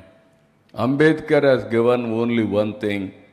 For every citizen, only one vote. Women or men, weaker section or richest or billionaire also is having only one vote. Even poorest man is having one vote. That common sense is working. Even common people are having a feel-good factor. Yes, this government is doing well. This government is not doing well. This functionary is not doing well. We are thinking we are intelligent, nobody knows, everybody, people are watching. At least that ecosystem players, they are all aware. That is what I want to say. Thank you, sir. Thank you. Thank you. Good evening, sir. Yeah, please. Sir, I am Professor Sudarshan Rao, Vice Chancellor, JNT Anantapur, sir. Sir, your idea to take the database from even Mandal, Panchayat level to the family level is extraordinary, sir. So in that process, you need a huge number of emulators or trainers, master trainers. So in this process, I would request you to consider the huge student base of the universities in mapping these data related issues, sir. This is one request from my side. No, all universities has to use their students for this type of exercise, even project report. Yes. How they are going to mingle with society, we have to do that. Yours is a technology, some universities social sciences, some universities are economic. How to bring it multidisciplinary students to do this type of jobs. This is where sometimes all our education is theoretical, more theoretical. Yes, sir. It is not practical. Again, employer, tomorrow somebody will employ. He has to retrain them, then only they will get it done things. That is the biggest challenge. We will work together, all universities, all colleges, everywhere. I want to go in that direction. Sir, already with data analytics, we are seeing the many MNCs, they are entering into our private life, our data. So is there any policy from AP government to protect the privacy of the... No, 100% all these things, privacy is important. Nobody can take our data. That is some problems are there. Our semiconductor, even long back I asked one question. I have given digital currency report. Honorable PM asked me, you give me a report on digital currency, you know very well technology. Then I called all RBI departments, service providers, and everybody. Then I asked them one question. Can you give me guarantee our data is not going outside the country? Nobody took that initiative. We are not sure. Answer is simple. Why? Chip is manufactured somewhere. We don't know how they are going to get that information. So this type of problems are there. That is where, as far as possible, even China has built their own systems over a period of time. We have to build our systems. Checks and balances, cyber security, use your knowledge, move in the direction, keep our data with our safe data centers, everything we have to do. Please. Mike. Sir, good evening, sir. My name is B. Ramesh from AP SPTCL, sir. AP ఎస్పీడీసీలు sir. Yeah. యాక్చువల్గా vision 2020 అన్నప్పుడు మీరు ఏదో అన్నారు, అట్లా కాకుండా మనం prove చేసుకున్నాం సార్. ఇప్పుడు స్వర్ణ ఆంధ్ర 2047 కూడా మనం ఖచ్చితంగా డెఫినెట్లీ విల్ అచీవ్ సార్. ఎందుకంటే ఒక చిన్న ఎగ్జాంపుల్ చెప్తాను సార్, నా పర్సనల్ ఎక్స్పీరియన్స్. 2.5 years బ్యాక్ మా పాప బీటెక్ ఎక్కడ జాయిన్ చేయించాలన్నప్పుడు అందరూ వెల్లూరు విట్టు ఎస్ఆర్ఎం చెన్నై అన్నప్పుడు నేను ఒక్కడిని మాత్రము అమరావతిలో జాయిన్ చేయించాను సార్. ఎందుకు అక్కడ జాయిన్ చేస్తున్నా అడిగారు సార్. నాకు హోప్ ఉంది, అది డెవలప్ అవుతుంది అని చెప్పాను సార్. ఇప్పుడు 2 ఏళ్ళలో తమరు ఎస్ఆర్ఎంకి వెళ్ళి విజిట్ చేసి అక్కడ క్వాంటమ్ కంప్యూటింగ్ ఓపెన్ చేశారు సార్. అప్పుడు అందరూ నువ్వు తెలివినోడు అన్నారు సార్. నేను తెలివినోడు కాదు, అది హోప్ రా అని చెప్పాను. అది హోప్ రా, అది ప్రూవ్ అయింది అని చెప్పాను సార్. రెండోది వచ్చి ఇప్పుడు మా కొడుకుని స్కూల్కి పిలుచుకొని పోతా అంటే ఆ బ్యానర్లో వైజాగ్లో జీ ఎందుకు నన్ను పెద్దదని అడిగారు సార్. పెద్దది ఎందుకంటే జీకి అబ్రివేషన్ మార్చేశారు ఆయన వచ్చి. జీ అంటే ఏందని అడిగారు సార్. గూగుల్ డేటా సెంటర్ పెట్టడం వల్ల ఏమి మనకు వస్తుందో కూడా ఎక్స్ప్లెయిన్ చేశాను సార్. ఇది ఒకటే కాదు, వైజాగ్ కాదు, చాలా పేర్లు మారుతాయి మన స్టేట్లో అని మా బాబు గారు చెప్పడం జరిగింది సార్. ఇదంతా మా హోప్ సార్. కాబట్టి ఖచ్చితంగా మేము స్వర్ణ ఆంధ్ర మీ ఆధ్వర్యంలో సాధిస్తాం sir. Thank you sir. Thank you. Very nice of you. Everybody should have confidence and also reinforce our thoughts. Mike.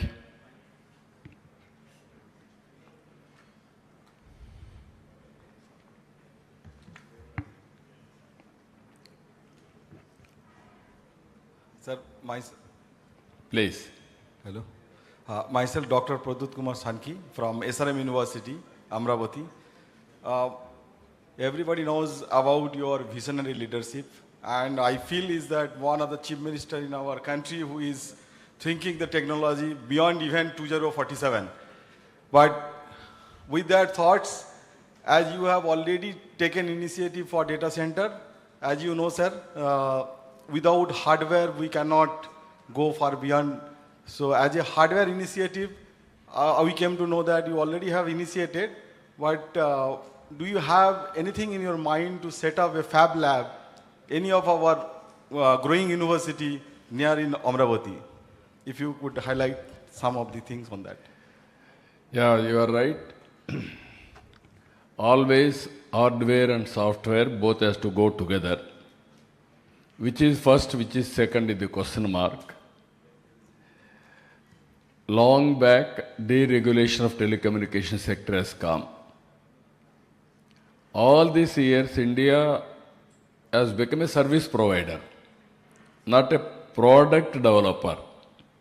Recently, Honorable Prime Minister has asked BSNL, TCS, University of Madras, and also one startup company to go for 4G. Within no time, they are able to do it. Now 5G, 6G, 7G is a matter of time. If you are having money, you can roll out. When I started quantum mission, how to go about, no clue.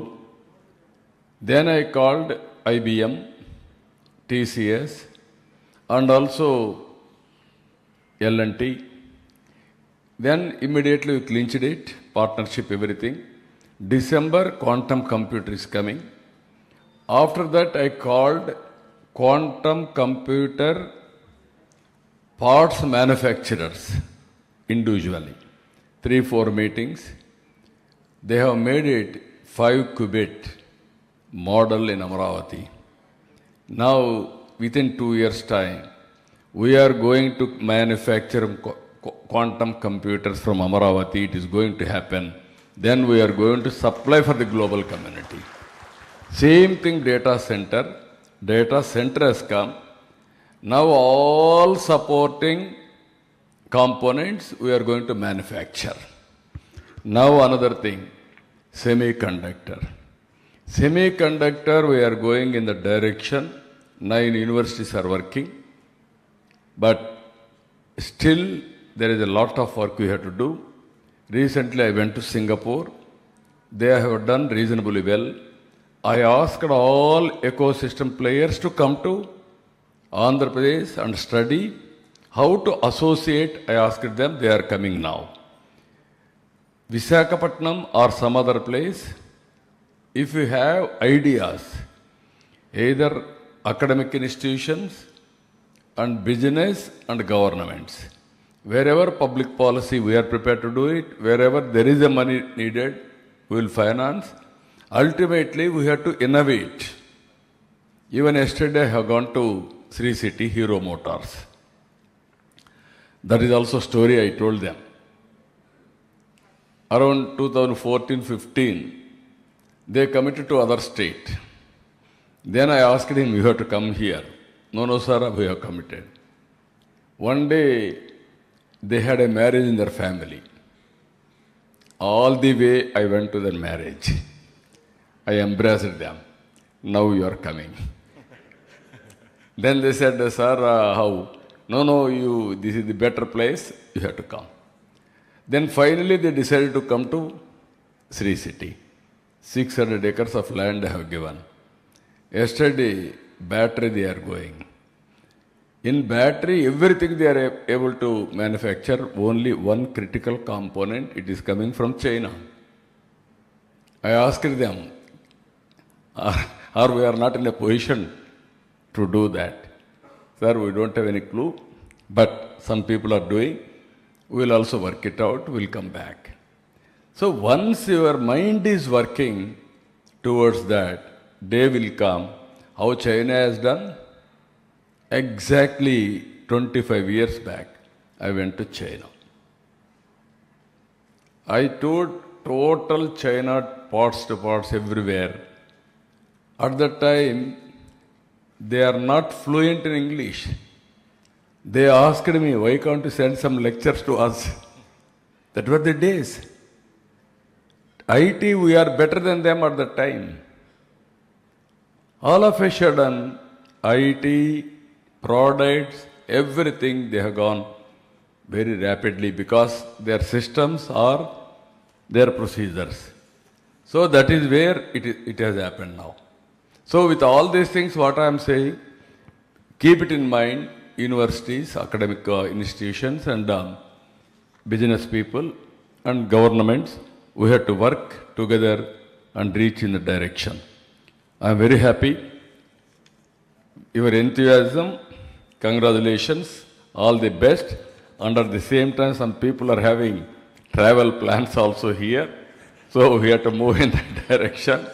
So finally, we will conclude. Anybody wanted to contribute in future, be in touch with us. With this, I am thanking all of you.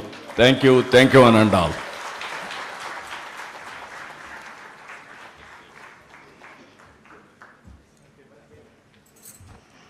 Thank you, sir. Thank you, Honorable Chief Minister, sir. Your visionary leadership, unwavering commitment to transformational governance, and emphasis on measurable outcomes provide a clear direction for all stakeholders as Andhra Pradesh moves forward in its journey towards achieving the Swarna Andhra 2047 vision. May I now request the Honorable Chief Minister of Andhra Pradesh, Sri Nara Chandrababu Naidu Garu, to kindly present mementos to our esteemed guest as a token of appreciation for their valuable contributions to today's deliberations. May I now request Professor S.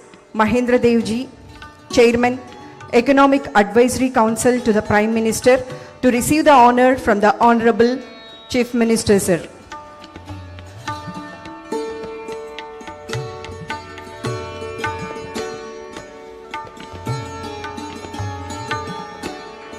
Thank you so much, sir.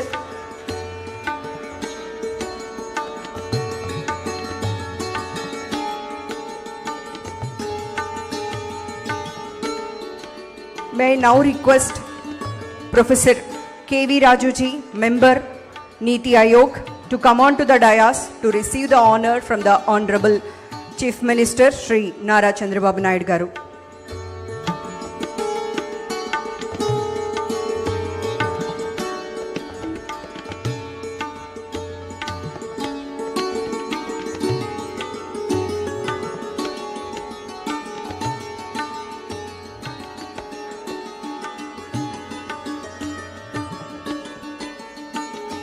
May I now request Dr. R. Balasubramaniam, Member, Niti Aayog, to receive the honor from the Honorable Chief Minister, sir.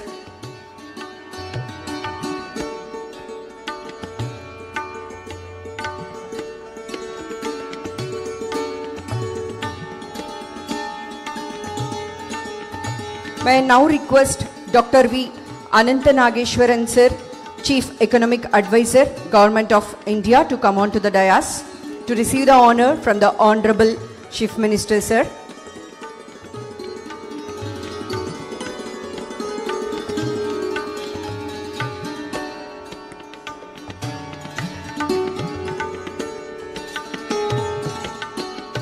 May I now request Dr. Shaurabh Garg sir, IAS Secretary, Minister of Statistics and Program Implementation, Government of India, to come on to the dais to receive the honor from our Honorable Chief Minister sir.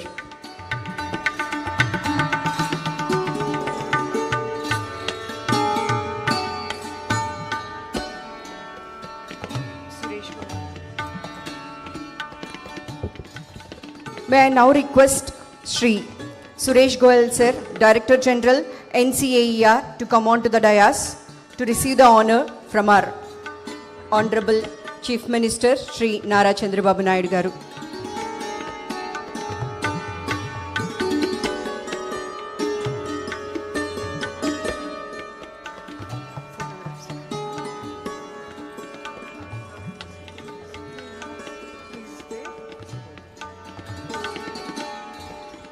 Now I request Dr. Rajiv Kumar ji, Chairman, Pahle India Foundation, to come on to the dais to receive the honor from the Honorable Chief Minister, Shri Nara Chandrababu Naidu garu.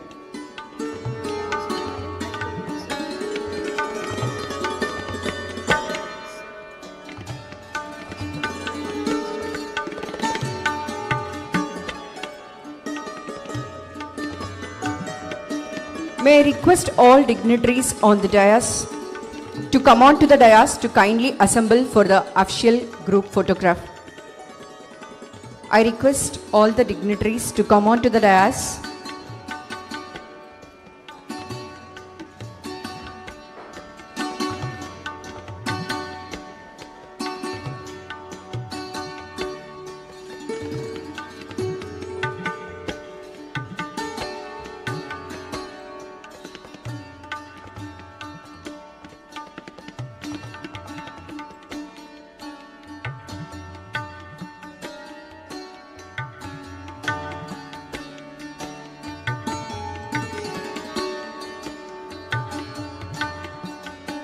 Thank you, sir. Thank you so much.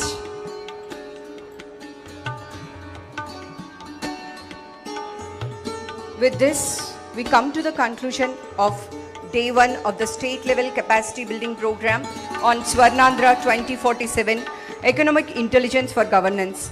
On behalf of the Planning Department, Government of Andhra Pradesh, I extend our sincere gratitude to the Honorable Chief Minister, all esteemed dignitaries, speakers, experts, delegates and participants for making today's program meaningful and impactful.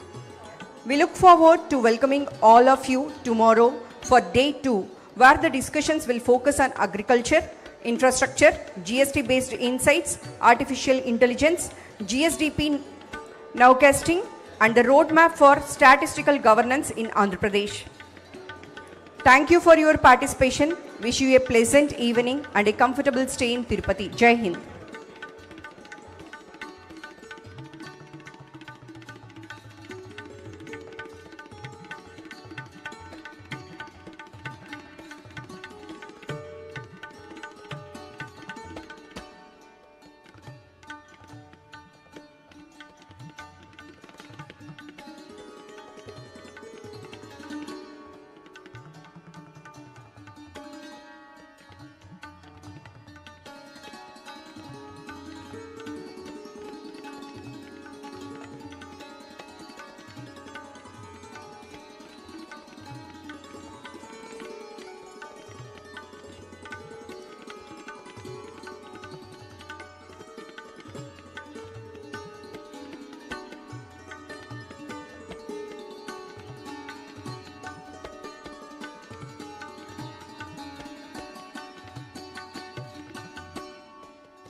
One word, that world has become a global village. Before that, what America is doing, we don't know. After 3 days, 4 days, we used to know in papers, late news. That is where I networked with Bill Gates. I asked his appointment. Then he told me, I don't have any work with politicians. First of all, that is the impression about politicians. Politician does not know anything. Why should we waste our time? We are business people. Then I told him, I am having something to share with you. Give me 10 minutes. With great difficulty, he told me, you come, join in cocktail party. Today, at least if you join cocktail party, we are having some credibility. Nobody will believe. At that time, if we join immediately, we will be branded as party in that angle. So I told him, then with great difficulty, he gave me 15 minutes. Always, we are also very strong persons among us. At that time, one of my secretary, very strong secretary, what all I say, he will put it on presentations, everything. Then we prepared one of the best presentation.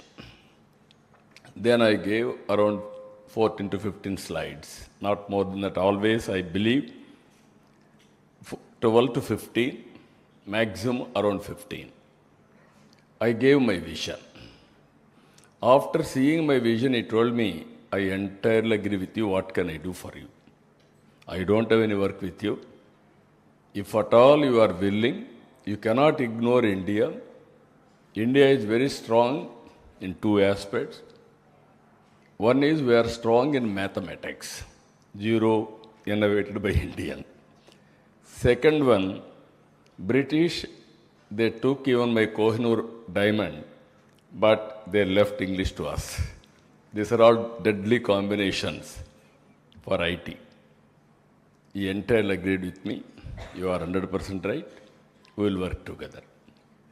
Then I asked him, if you are having any flexibility, you start your Microsoft Development Center in Hyderabad. He told me, we are in only Seattle. I don't have any plans as on now.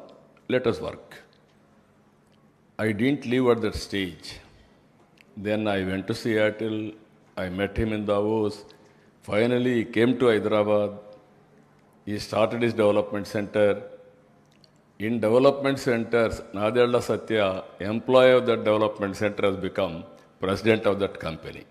That is the initiative our Indians are having. Earlier, I am only the person to go to Davos. Continuously, I used to visit all these things. This is only history. Technology, here also, all of us has to understand. In the beginning, our Indian politicians or bureaucracy didn't understand technology, underestimated. We had at that time VSNL, BSNL monopoly, public sector. Great statesman, Vajpayee ji. I forced him.